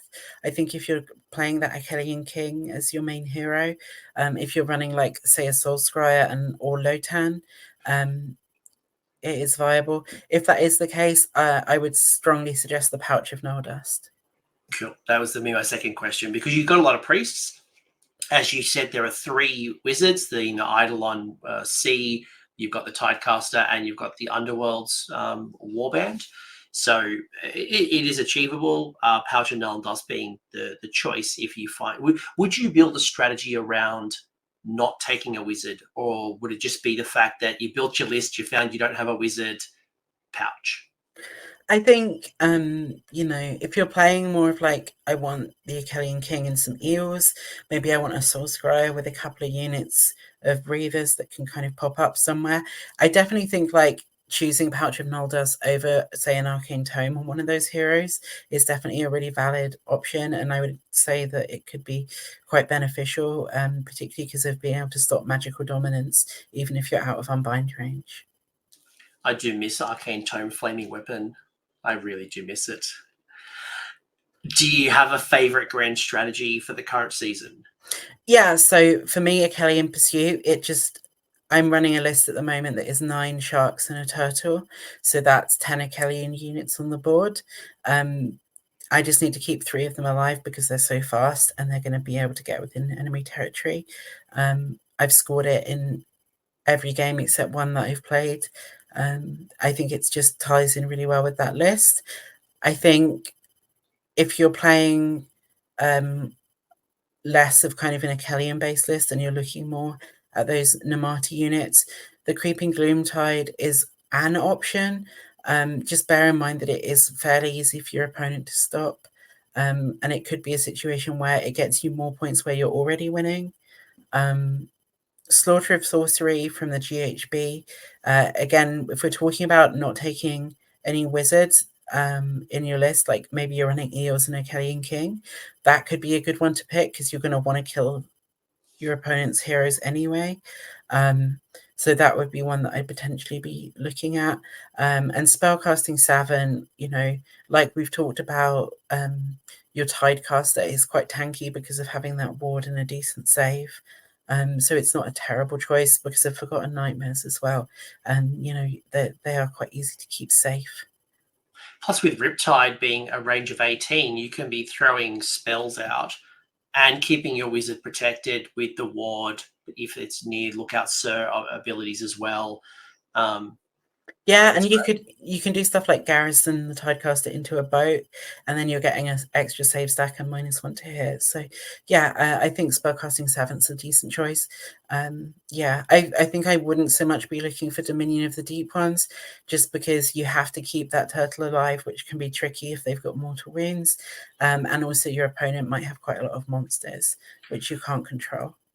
One of the players at my grand tournament, this is, mind you, before the Cronspine change, but one of the players at my tournament, shout out Chris Welfare from the Mortally Wounded podcast, he ran a Cronspine and the turtle, or he might have just run a Cronspine no turtle. So technically, keeping the Cronspine alive being... No, the Cronspine would die, so he didn't care about it. And he'd still score his grand strategy. I'm like, you're a cheeky boy. I think, it's not impossible, but it's just tricky because it's so dependent on your opponent. And I personally don't like grand strats that are going to be hard based on what my opponent has. So for example, Overshadow, that can be really difficult if your opponent has a ton of battle line units, or it could be really easy, but you don't know and you can't really control it. Whereas say with Achillean Pursuit, that's on you to keep units alive. Yeah, I agree with you wholeheartedly because there's some matchups where it just becomes completely impossible, like to do Slaughter of Sorcery. Like it just becomes incredibly hard. But then sometimes you go up against Khorne and the box is completely ticked and you don't have to worry. So exactly, yeah. That's another reason to think about Slaughter of Sorcery is, what's your meta look like? Are there loads of Khorne players? Are there Soulbite players where you want to kill those units anyway, and because if you don't, you're going to be having a horrible time. Think about that when you're picking your grand strat. Are there battle tactics that you use more often than others? And bonus question, turn 1 battle tactic seems to be the bane of everyone's existence. Yeah, so I think if we look at the book Battle Tactics first, one thing to think about is Assassins of the High Tide is a battle tactic that you're going to want to pick almost every game because you should be killing at least 2 enemy units during High Tide with attacks, because obviously you're not doing a lot of magic damage, so shooting or combat. So thinking about the fact that, okay, well, that's going to be my turn 3, or if I reverse the tide, my turn 2 battle tactic is, playing around the others, knowing that that's when you're going to want to score that. Predators of the Deep. So this is where, again, that shark list is kind of having quite a good time at the moment. Picking an enemy unit that has a wounds characteristic 8 and killing it with an Alapex unit, that's really hard if you've got 2 sharks, even 4 sharks. If you've got 9 sharks, 12 sharks, it becomes a lot easier, right? Oh, hey, that KO boat, it's got 10 wounds, and I haven't hit it yet. I'm definitely going to kill that with sharks, right? Because my list is all sharks. So I think that's worth bearing in mind when thinking about it. Also, if you're playing against that list, if you have a way to kind of do 1 wound to yourself, that can deny them the ability to pick that unit for that battle tactic. Go find some damn terrain. Go take the D3 mortal wounds. Exactly, yeah. exactly. Revenge of the Namati, if you're running those Namati units, you know, you're going to be in a position at some point where you want to kill a hero or monster, whether that be a lot of shooting for your Reavers, shooting into a hero, shooting into a monster, or that be, you know, that big unit of thralls charging in and hitting something and really trying to hack it down. Denied trespassers, you're scoring this every game. You should be, IDK players, you should be scoring this every game, right? You wait for your opponent to be in a position where they've put a single unit within 12 of your boat, and then you're killing that unit, or you're making them redeploy away from that boat, and you're scoring that. You should be scoring that every game. Remember, the more boats you have, the more spread out they are. It makes that grand strat harder, so you don't want to take that, but it makes this battle tactic easier. Pick the time where that's going to be an easy score and take it. Trapped in the undercurrents, you're probably not going to pick as much because you have to retreat and charge, bearing in mind that if you're retreating a lot of units, then your opponent has a chance to redeploy as well, because you're no longer in combat with them. That just seems like a tougher bait and trap. Yeah, basically it is. So you're probably not going to be picking that because of bait and trap as well, being an easier option in that situation. Ishran Defiance, you know, as I said, this is situational, but it can be, when it's on, it's on. So another situation where this is really good is if you're lucky enough to have tabled your opponent, and you've got an Ishran hero and there is an objective that is in their territory, think about like letting them keep control of that until after you're killed all their units, so that you can then just run over that hero and pop them on to get an easy battle tactic. Yeah. And then based on the conversations we've had earlier today, Intimidate the Invaders, quite an easy one for you to score. Bait and Trap, we've already referred to. Surround and Destroy, another easy one for you. Lead into the Maelstrom, I guess, depending on the build, given that you might not have some heroes, but if you've got the Archelian King, definitely Lead into the Maelstrom would be a good one. Yeah, I think all of these are quite good for us, except for Endless Expropriate. You know the one. Expropriation, yeah. Yeah, Magical Mayhem. I think those Yeah. two are the hardest ones for us that I probably wouldn't ever pick, just because of our magic not being up there. Yeah, Reprise. you definitely don't want to rely on Blizzard to get off Magical Mayhem, and otherwise you've got Tidecaster doing D3 mortal wounds. So unless you've got like one wound idiot left past battle shock, you're confident like there's no ward save, maybe Magical Mayhem, but it's a pretty risky spell for you. Yeah, and battle tactic. I think I would be avoiding to pick that, you know, even if there's something with one wound left, like you're still going to have to cast that spell. You're still going to, you know, it's tricky. Reprisal in an Archelian King list, you're going to want to score this because your Archelian King's going to die at some point after doing his big hit. If you're taking a small hero like a Tidecaster, there are times where I'll let someone kill my Tidecaster because I've got what I wanted out of that Tidecaster, which is the rituals that still apply whether you're alive or not, and that artifact to put the boat down. My boat's down, I've got my rituals. I don't need to just be casting Mystic Shield for the rest of the game. Letting someone kill that Tidecaster to give me a battle tactic can be the right choice. So do bear that in mind and think about, you know, do I want to let my opponent kill my general just so that I make sure I can score 5 battle tactics? But yeah, magical dominance. Now, with this, the only thing I would say is remember that things that happen at the start of the hero phase, if when it's your hero phase, you can kind of control the order there a bit. So when you're rolling off to see when the primal dice happen, that's happening at the start of that turn. Before you choose a battle tactic, you can wait to see if you get your primal dice. You know, you could wait to be on a turn where you're going second, where you've got 2 casts on that Tidecaster instead of 1. And obviously making sure that you're out of unbind range, or saving it until later in the game where your opponent doesn't have any wizards left. Yeah. And keep an eye out for heroic willpower. You can get the extra unbind. Yeah. And obviously, with the battalion, that lets you get a potential extra primal magic dice, so the opponent could throw an extra dice at you. And if your opponent has that pouch of null dust, because that applies to spells cast anywhere on the board, or they're Khorne and they've got blood tithe, because they can unbind that even if they don't have any heroes in range. So yeah, just don't get caught out on that one. If I'm going for a first turn battle tactic, you've got a couple of options. Magical dominance, you could put your Tidecaster right at the back of the board. If you get a primal dice, you cast Steed of Tides, and then you've got a pretty good chance of getting that off.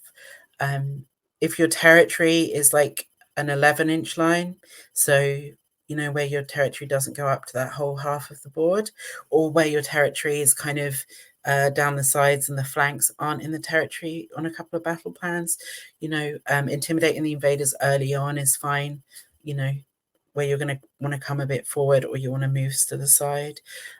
Otherwise, because of your high speed, I think you're looking to be doing surround and destroy turn one most of the time. But you do have options, just bear in mind when you're deploying what you want your first turn battle tactic to be, because that's where people tend to go wrong, is where they think about that after they've deployed and then they're not in the position to have the choice to score. Yeah, I'm actually going to be doing a whole show on battle tactics selection probably in the next couple of weeks. So I know it's something that kind of catches people off guard, especially they get to the start of the turn and they pick their battle tactic based on like not setting it up and thinking about sequences. And to your point, what's easy to score, what is sometimes conditional, then what is endless expropriation, where it's like know it, but it's not that valuable. Yeah, there's a lot of battle tactics in this GHB that benefit the high movement, so just bear that in mind. That is a real strength of our army. Yeah, absolutely. So we have a couple of lists to go through, and I imagine this one's going to be very easy to talk about. So it is the Mor'phann list, which is Achillean Pursuit inspired, double battle regiment. You've got the Tidecaster as the general, teaching of the Scroll, Rune of Surging Gloomtide and the Steed of Tides. You've got Brotan, the Warden of the Soul Ledgers. You've got 1, 2, 3, 4, 5, 6, 7, 8, 9 Sharkies under the Bloodthirsty Shiver, and a Leviathan, which has the Carapace. So 1990, 2 drops, 98 wounds. What's going on? What do I need to know to understand the madness here? Yeah, so I think I want to start by saying this is a very skewed list. This is my Six Nations list, which is a team event. And if people don't know team events, there's a whole pairing process about what armies you're going to play. And what that normally means is that you can avoid certain matchups that won't be very good, and you can play more into matchups or certain battle plans that are more favorable. So just to kind of clarify that this is designed for that teams format. That said, I have had, success. I've had a 5-0 and 2 4-1s with variations of this list, all running 9 sharks, a turtle, and a Tidecaster. So it is definitely very viable in singles. I don't want if you're more of a Idoneth collector who likes to play the army but is less chasing the meta and less tournament chasing, I wouldn't say go out and buy a load of sharks, because it's likely to change. But if you've already got them, or you're a loser like me who's obsessed with tournaments and has so many Idoneth toys anyway that 4 more sharks wasn't a big deal, it's a really strong list. So to talk through it, obviously we know about those exploding 6s. What we've got here is 4 shots on each of those 9 sharks. So you're looking at 36 shots, 3s, rend 1, damage D3, 6s to hit exploding into 2 wound rolls. You've got another 8 shots there on your Leviathan, which is the same profile but without the exploding 6s. That puts you up to 44 shots with a 24-inch range and 14-inch movement on the sharks and 10-inch movement on the Leviathan. Your opponent is not staying out of range of the shooting. They can hide behind terrain with some stuff, but something is getting killed, right? You've got a ton of combat damage because those 6s to hit also explode in combat. So you've got your crew exploding, you've got your jaws exploding, it's damage everywhere. You've got your roar from the turtle. All of those sharks, or as many of them as you want to keep within range of that turtle, are getting that +1 to save. So, you know, your turn 1, you're +2 to save on all those sharks, you're in cover and you're getting the save from that turtle. And then you've got stuff like all-out defense that you can do as well. If your opponent, you know, I played 2 games at my last event with this list. Daughters of Cain put 15 snakes into me. KO put a load of engine riggers and their boats into me. I lost 1 or 2 sharks in those, and then I tabled my opponent in their own turn using these sharks hitting back because of the output and the save stacking. It's just really, really strong. Talking about the heroes quickly, we've got that Tidecaster. That's those 2 rituals. We've got the teachings of the Tursko. That's letting you reverse that tide or not, depending on your choice. Rune of the Gloom Tide, that's putting down an extra boat or an extra 2 pieces of boat on the board. Blocking movements. You know, if your opponent has a non-flying monster that has a base that's more than 3 inches wide at its kind of width, if you put that terrain 3 inches away from another piece of terrain, that monster is not coming through that gap, and it's not getting into your sharks that are hiding behind that. You know, if they've got big units of zombies, how many zombies are they getting around that boat when they make the charge and into combat? So you're thinking about how can you use that to your advantage.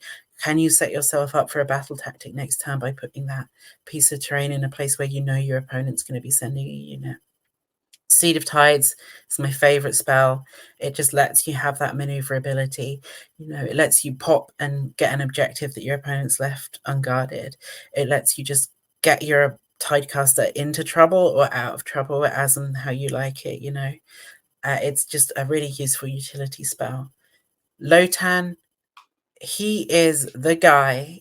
Now, if you're an old school IDK player like me, we remember how bad he's the coolest model. He's got his octopus. Everyone loves the model, but he had awful, awful, awful rules for so long. He was so bad. He was so yeah. bad for such a long time. You know, I think he was like 80 points at one point, like maybe even less, and people still didn't play him because of how bad he was, right?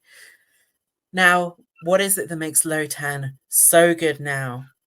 Let me tell you, my friends, it is +1 to wound, wholly within 12, which affects mounts. Yeah, unlike the Eidolon, this affects mounts. So all of those sharks, if they're hanging around near Lotan or Lotan's near them, they're wounding on 2s on all their attacks in combat. If that Achillean Leviathan, your fins, normally wounding on 3s. If Lotan's hanging around, wounding on 2s. He is just buffing the damage on this army in combat for anyone who's in range. He also gives you a nice little once per game ritual ability to pick a unit in your hero phase, and to the next hero phase, they get one of those rituals regardless of the turn. Now, this isn't super, super useful, but sometimes you just want to give yourself that +1 to charge. Maybe you want to make sure your Leviathan's going to get into combat. Maybe you want to do that retreat 2 units, charge 2 units, and you want to get something out of the unit you're retreating so you have a chance to do some mortals. It's just a nice little bonus. And for 110 points, he's another hero there that's going to help you give out commands. He's going to give you an extra unbind with that heroic action if you need to. And he's no slouch in combat himself. You know, he's got that 5-up ward. He's got 8 attacks with that octopus. That is, I think it's 3s and 3s, rend 1, damage 1, because he gives himself that +1 to wound. You know, so he's no slouch. The last thing I want to mention as well about the turtle is the totem keyword. So this is something that is really overlooked, but totem allows you to issue commands to units wholly within 18, even if you're not a hero. So that big base, that turtle is helping you issue commands to those sharks that can't issue commands to themselves. And even if your heroes die, you still have a source of issuing commands. Oh yeah, and an unleash hell from a turtle. No one wants to take that either. No. One burning question about, thank you so much for going into incredible depth, because like on the surface you're like, great, okay, 9 sharks, turtle, 2 heroes, great, but you can just hear that it's the nuance of how you play with the sharks. Maybe 2 questions before we move on to the next list. first off, if you did say this was a skewed teams list, would you drop some of those sharks back if you were going to go to a major tournament, in the next couple of months? Would you scale back some sharks, or is it more about like the artifact command trait options, or how would you tweak this for a GT? I think, I have played this at 3 events. I've played slight variations where, so I went 5-0 at a smallish event at the TSN Arena in Nottingham, and 4-1 and came 6th at the LGT, which is, a large event with, I think, 80-something players. And a lot of very high quality players from international teams in the UK and Europe, is that instead of Lotan, I went dead on 2,000 points and I took a Knight Incanter as an ally. Knight Incanter as an ally, it just gives you that auto unbind once per game that maybe gives you some more insurance into some magic matchups where you're less sure of what you're going to play. I think Lotan is better. I've played Lotan at one event. I played Russ, my teammate in Team England, with Starborn. We handshook after turn 1 because I'd killed everything that was valuable. He did have some bad luck, but that was like a 30-2 victory or something to me. I played Matt Roberts, who was playing KO. He's from the Welsh team. He alphaed me. He killed 1 shark, I think, and then I killed his entire army on his own turn, and we handshook in turn 2. At that event, 3 of the games I played were less than 20 minutes long. I ended up losing 1 game because I was playing on a battle plan called the Frigid Zephyr against Khorne. And normally Khorne's a good matchup for this list, but the Frigid Zephyr is not what you want to be playing. So I think, just bear in mind, like, there are those kind of bad matchups. It's not like always going to 5-0 for you, but it's a very strong list. And, I would feel confident that I should at least be getting a 4-1 at every event with this list. All right, well, now you've unlocked the second question. So the original first question I was going to ask you was, how do you keep Lotan in range, given that it's a melee-only buff, so it's not going to help you with shooting? Are you just using a run roll? Are you any other shenanigans to keep that within 12 inches? Or if it just happens, it happens? So you've got 3 options for keeping Lotan in range. The classic option is just to run him every turn. And just keep him moving up, because you want to move your turtle 10 most turns because you want to shoot, you want to have the option to charge. So, Lotan moves 6 on his own. So you can just kind of run him and keep him up next to that turtle. And then, you're getting a good amount of units. Even if you're not getting everyone in range, that's okay. You're getting enough to get some value out of that. Your second option, which is a bit more techie, is to cast Seed of Tides onto Lotan and then to put Lotan where you want him to be. So say you're in a position where you're playing 3 objectives in the middle on a battle plan, you could Seed of Tides Lotan up so that he's standing between 2 of those objectives, and then you're getting cover onto both of those objectives for the buff. And then your third option is to use the garrison rules to your advantage. Now, because we can place a Gloomtide Shipwreck that's garrisonable by Lotan in our deployment zone, and then also because you've got the ability to put that extra shipwreck down, you can put Lotan into that, and then that makes his buff range bigger, because you're measuring from the shipwreck for the buff range rather than just measuring from Lotan himself. And it can also get you some extra movement because you just have to be within 6 and come out within 6. I'd forgotten that the Gloomtide was defensible, because you're starting to see terrain features now going from defensible to impassable. And a trick they used to love with my Gloomspike Gits being able to extend the range of Scragrot, but now my terrain feature is now impassable. Good call. Good. Also, this is something that some people might consider unsporting. So I think it's important to understand what your TO's position is and whether it's allowed at your event. But garrisoning into combat is something that is allowed within the core rules of AOS.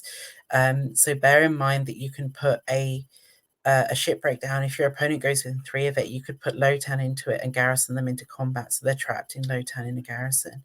Some people consider that unsporting. Some people explicitly allow it. Six Nations Pact says it's explicitly allowed.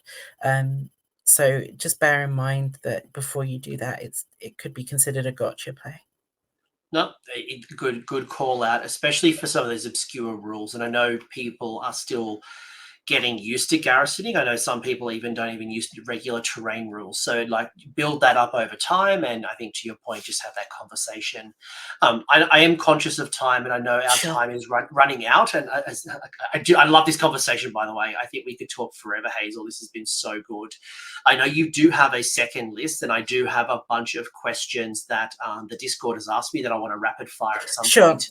I'll just rapid fire through this list then, and then we can spend more time on Q&A. So Achillean King, Unstoppable Fury, we talked about that. That's your Smash King. Potion of Hateful Frenzy, give himself those buffs, extra attack, and Savage Ferocity for some extra mount traits. You're just sending him in, getting him in to as many units as possible, doing as much damage before he dies. We've got the Isharan Soul Scryer in the Briondar sub-faction, and then 3 units of 20 Reavers. So you can pop all these people off the board, drop them down 9 away, or, within 18 for your shooting. And then you're putting out a ton of shooting from those Reavers. They're protected because they're staying off the board until you want them to come in with that Soul Scryer. And then you've got Curse just because he's a priest. And if they happen to go within 9 of you, the Reavers are going to benefit from that. And Pouch of Null Dust to protect you when you are on the board from getting hit by those Horde Clear spells that could really do a number on those Reaver units. Severeth. Severeth is a complicated unit we could talk a lot about. To keep it short, he's got a ward. He moves 24 inches, which is crazy.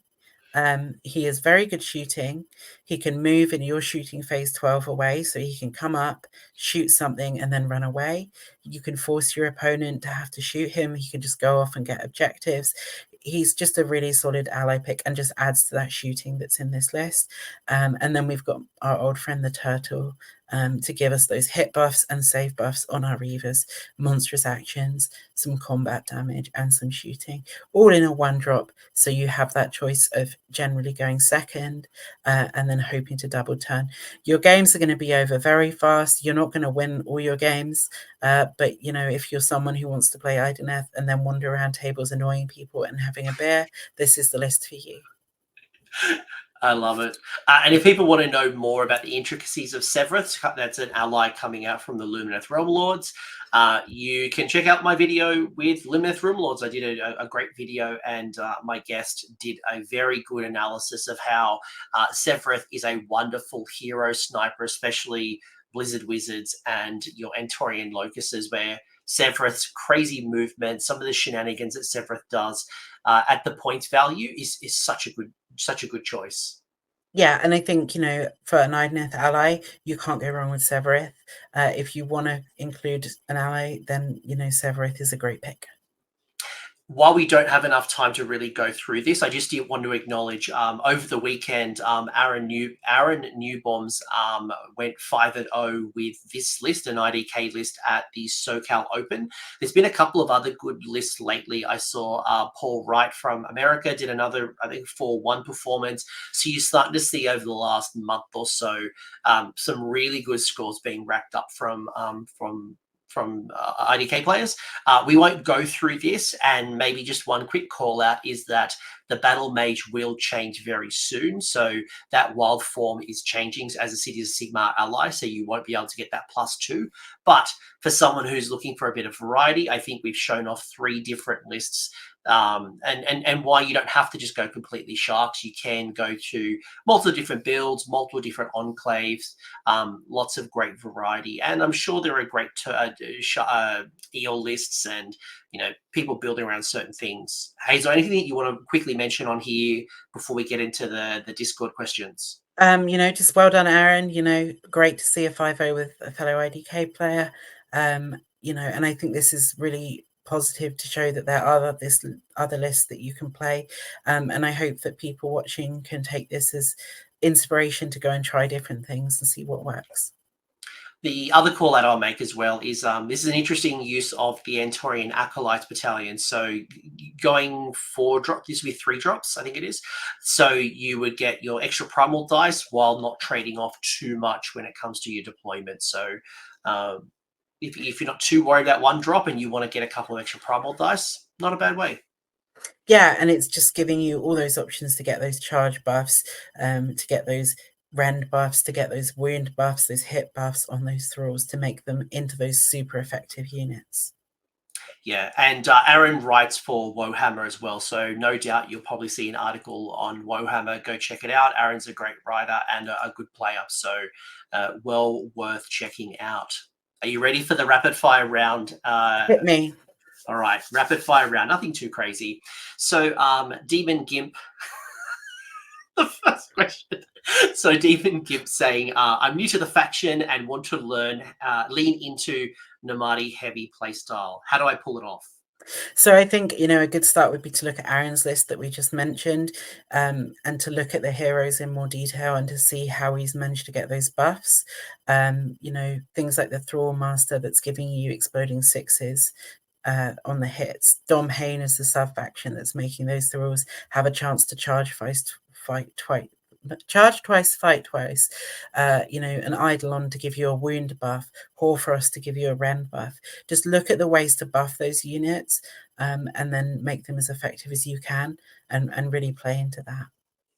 Eldritch Dad asking, is IDK a new player-friendly faction? So I think there's 2 elements to that, which is if you're a new player in terms of painting. Idoneth are quite tricky models for a hobbyist and a painter. They're not easy to paint. There's a lot of different textures. There's a lot of things like flat skin on eels and sharks that can be much more difficult because you can't use techniques like dry brushing as effectively on them. So if you're new to the hobby side, things like flying bases that can be a bit fiddly to use, I would maybe consider going for a more friendly hobby army. In terms of play style, I think they absolutely can be. I think they're an easy to learn, hard to master army. And just pick what you like and go out and play them, and you'll get grips with it and enjoy it. They're really fun. My advice would be, if you have the option and the patience, maybe make this your second army. Go buy a cheap Stormcast army from like Dominion or something, get some practice and just paint, just get some fun foundations, and then move to IDK. Can you do it? Absolutely. Should you do it? Obviously, it's up to you. But I think you might find that if you start with IDK, you'll look back at your models after you got a bit of experience and go, oh, I wish I should do that again. I wish I held off, because you've gotten some experience. You now understand painting. So, and it depends. Yeah, it depends if you're someone who really enjoys spending a lot of time in their hobby room painting, or if you're someone who just wants to play the game.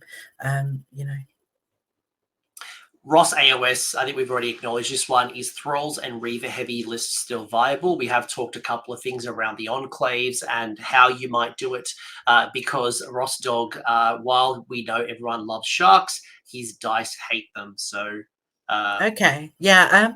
No, I mean, I think we've seen from, like looking at Aaron's list, we saw a list that played Thralls. We've seen a list that I've written that leans into Reavers. There are lots of different ways to play Reavers. There are lots of different ways to play Thralls. You can go heavy on them and really try and maximize their efficiency. Or you can just take some screens even. You could even look at something like an MSU list that is running tons and tons of units of 10 Thralls, and then is playing into Fight First on High Tide and using, I'm going to screen with some, but you're not going to get them all. So I would just encourage you to go out and experiment. And you did mention the Eidolon of the Sea giving Bravery 10 being a great way to also boost up your Nomadi. Exactly. And then also Lotan, as we've said, that he gives you that ritual to your next hero phase on a single unit. Now in my shark list, that's not super useful, but if you've got a unit of 20 or even 30 Thralls or Reavers, Lotan can be giving them a 5-up ward until your next hero phase, regardless of where they are, regardless of what turn it is. So that's another option. Yeah, good shout. HLA asking, how viable is a 12 plus eel list? I don't know is the answer right now. However, what I would say is we talked about the coherency rules. So if you're going to look at doing this, I'm thinking 6 is the magic number. It's the magic number where you're not worried about that coherency.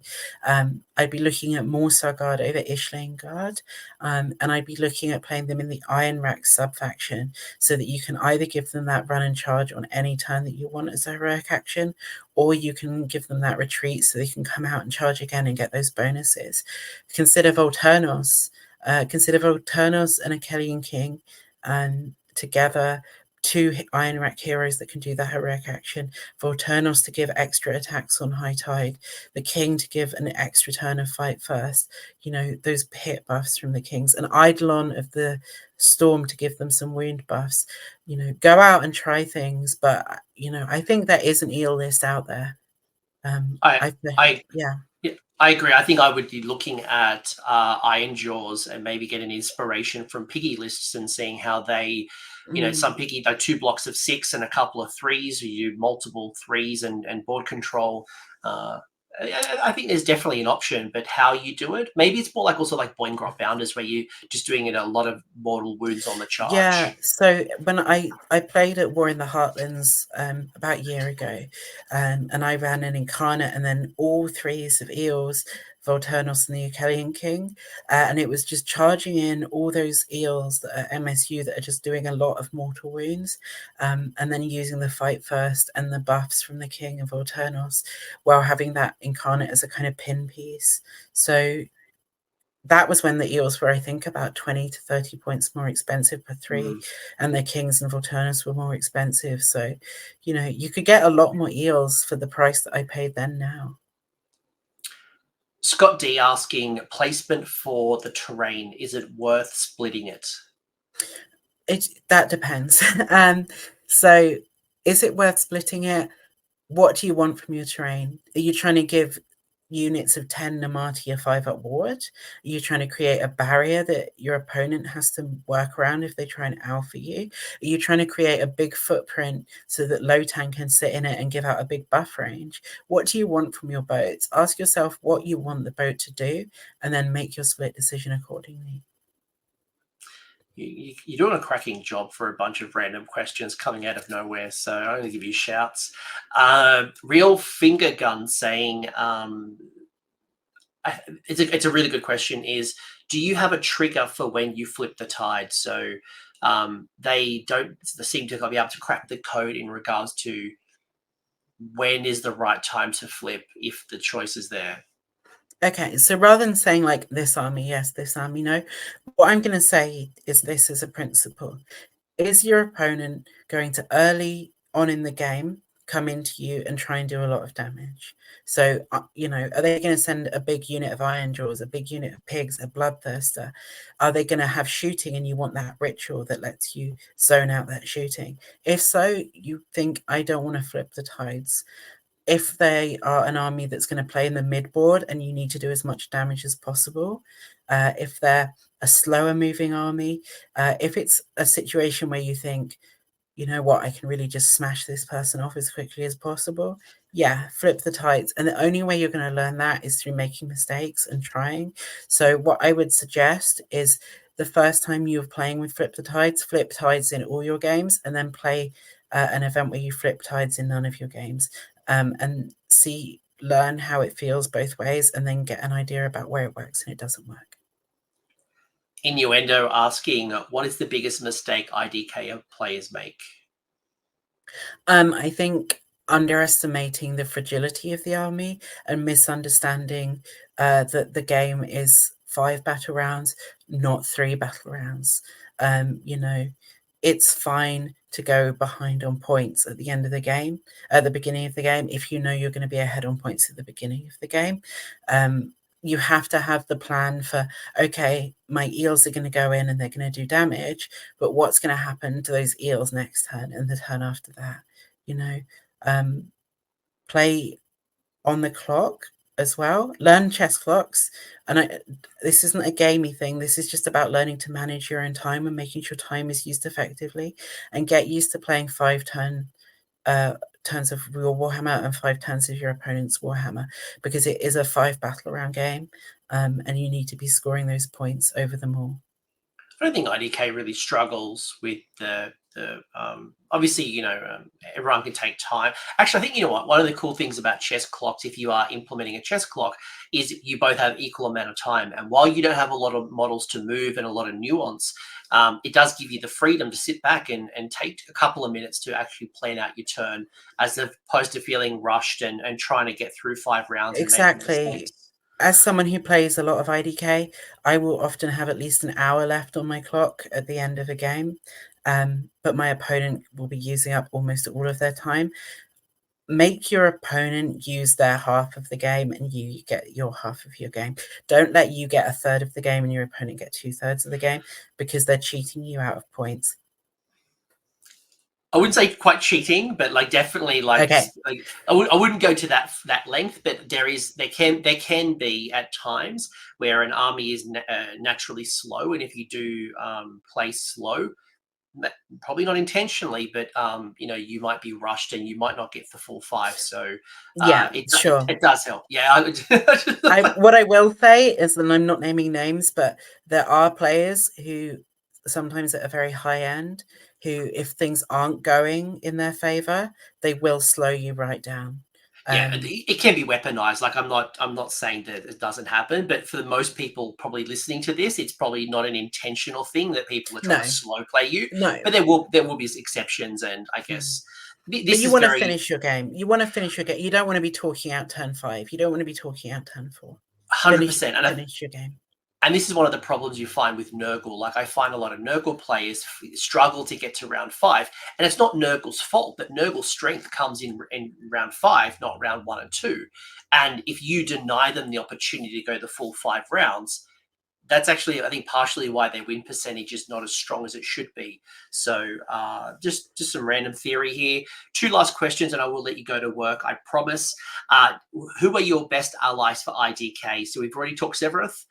We already saw an example of the current Cities of Sigmar Battle Mage, although that will change when the book is officially released. Any other allies? Would you ally in the new Stormcast dragon that we've seen, our new priest dragon?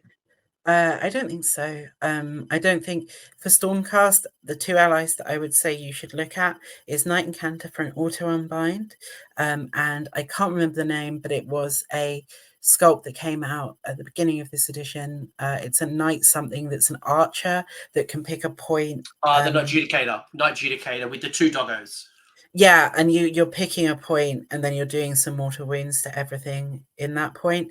That can be quite helpful because we don't have a ton of mortal wounds in our army. And it's a piece that can kind of just sit at the back of the board and do stuff. Etherwings, classic. Can't go wrong with Etherwings. Make your opponent shoot them, run them onto a point to get some points without having to commit your army. If you look at Lumineth, Lawmaster is a great pick. Ability to deploy in an objective, count as 10 once per game. I think can auto cast on a 9, but you can add primals to it now. Yeah, just a very decent pick as well. Yeah. I know in the past I've seen some IDK list using the Stormcast Chariot, and now that it's gone to 150, 12 wounds, 3 up save, it can be quite a good tank. Yeah, I haven't seen it for a while, but it was popular for a little bit. I'm not someone who plays with allies a lot because I quite like thematic armies. I like that my Idoneth are generally my Idoneth, but there are a lot of good ally choices. And again, just go out, experiment. If there's a model that you really like and you think it has a place in your list, try and see if you enjoy it. Final question, and one that I've been saving up for a while. Yarvin saying, what are your hopes and dreams for a new Battle Tome and or 4th edition? So I know you've been committed to IDK for such a long time, playing it for ages. What do you hope for? What would you like to see when it's updated next? Could we have some new models, please, Games Workshop? Could we have... What would you like to see? I would like crabs. I would like a big crab or some little crabs. I would like a more octopus or squid. you know, a kraken, something like that. You know, I don't want more elves. I don't want just like an elf guy hanging around, walking around. I don't want more Namati. I want, give me those sea monsters, give me those fantastic creatures that you don't see anywhere else. Really dial into what makes Idoneth special. For rules, I would think I would like to see, and this might be controversial, AOS 4 go to index hammer for a bit, just because I feel like we've power creeped so far that if I suggested they make changes to fix and balance Idoneth, all I'd really be doing is be like power creep and make the numbers bigger. And I'd rather we just have that kind of flattening and go back. We shouldn't be in a game where anything that doesn't hit on 3s and 3s is bad. And unless you can get on 2s and 2s like Ren 2 or Ren 3, then it's not an effective unit. Like in AOS 1, Blood Warriors were like an elite unit and they hit on 3s and wounded on 4s, you know, like Stormcast Liberators used to terrorize people with their 4-up save. You would Staunch Defender on them for +1 save, 3-up, and there was so little mortal wounds, so little rend, that these little durable Liberators would cause people nightmares. You're right. There is a lot of rend. There's a lot of mortal wounds, and it's probably been the highest amount of mortals we've seen in my time. I could say like give thralls 2 wounds so that they can stick around and you can use those recursion abilities. But at that point, I'm just saying like power creep the game. And I'd rather they just flatten than just keep making things numbers go bigger. And just to add, you know, insult to injury, the current where we are sitting, I don't know how much of a lore master you are, Hazel, but where we currently are, which is in Antor, we are literally on the cusp of the Kraken Sea that splits us between where the ogres live in the don't say that. Literally, if you look at the map on Gur, where Antor is, it's this snowy region, then it's cut off with the Kraken Sea, and on the image, there's actually even a little kraken on the map. So, where's my kraken, G-dubs? Come on, where is it? Give me an IDK kraken. Give me a zombie. Give me a zombie kraken for the Soul Black Gravelords. Give me like 2 versions of it. Just, everyone gets a kraken. Look under your seat. There's a kraken. You know, let's all have one. The Kronspine. No, not the Kronspine. Boo! We hate the Kronspine. Any shout outs? And if people want to talk to you, you've already mentioned that you're on Discord. You're in my Discord, so I appreciate, you know, you're very active. This has been an awesome chat, by the way. Is there any people you want to shout out? People you like, or clubs, or like, where can they find you? I don't have a social media presence because I don't think it's good for my mental health. I would encourage people to think about if it's good for their mental health. But Discord, yeah, you're always free to get in touch with me. I'm in the AOS Coach Discord. I'm in the Honest Wargamer Discord as well. Those are my 2 main Warhammer Discords. For shout outs, I think just the 9-inch Fails team, they're my team. There's people like Dom you've had on talking about Trogs, Phil Springers, who's a great KO player, you know, all of those guys, Abade, who's like the team captain, who's played for Finland, just loads of great people. They're just the loveliest people in Warhammer. Really good looking as well, like the best looking team, if I do say so myself. And otherwise, you know, just Owen Jackson for being my Warhammer dad and teaching me etiquette, Phil Marshall for like being in the local club and inspiring me to start doing events. And if I haven't mentioned you, I'm sorry, but I love you, other people. Oh, we love you. But you, honestly, this has been such a great chat. I think we could talk for an extra hour or 2, but you have work, I have dinner to make. My dog has been pacing around for the last almost 3 hours wanting my attention. So everyone, thank you so much for listening to our discussion. I hope you are feeling inspired, and whether you are someone who is trying to understand how the shark meta is working and should you get into the deep end and buy all the sharks, or if you're someone trying to counter it, or if you're trying to look for inspiration around turtles and eidolons and thralls and reavers, I think we've given everybody something to work with. And as the meta shifts, some of the things we said will be more important, some things will be less important. You know, the Dawnbringers is changing up the meta constantly. So just because we didn't talk about your favorite unit right now doesn't mean that it's bad. It just means if I was going to a tournament, it's probably not units that I would take right now. But Hazel, thank you again so much for your time. I hope everyone enjoyed it. You know the deal. Like, subscribe, leave a comment. And who knows what Dawnbringers and 4th edition and whenever it comes out brings to our fishy friends. It's a great time to play Warhammer, get out, have fun, play the games, experiment, try different things, and, you know, have a great time. And thank you so much, Coach, for having me. My pleasure. All right. Thanks, everybody. Bye. Thanks for hanging around until the end. I hope you enjoyed that video and you walked away with a few new ideas. Now, if you did, I would love it if you pressed like on the video, as well as left me a comment with your thoughts. The conversation will continue over on Discord, and the link is down below in the episode description. I also want to give a massive shout out to the AOS Coach patrons and YouTube members who are supporting the channel and the growth that you're seeing here. So cheers, you are all bloody legends. And until next time, don't roll a double one on a spellcast.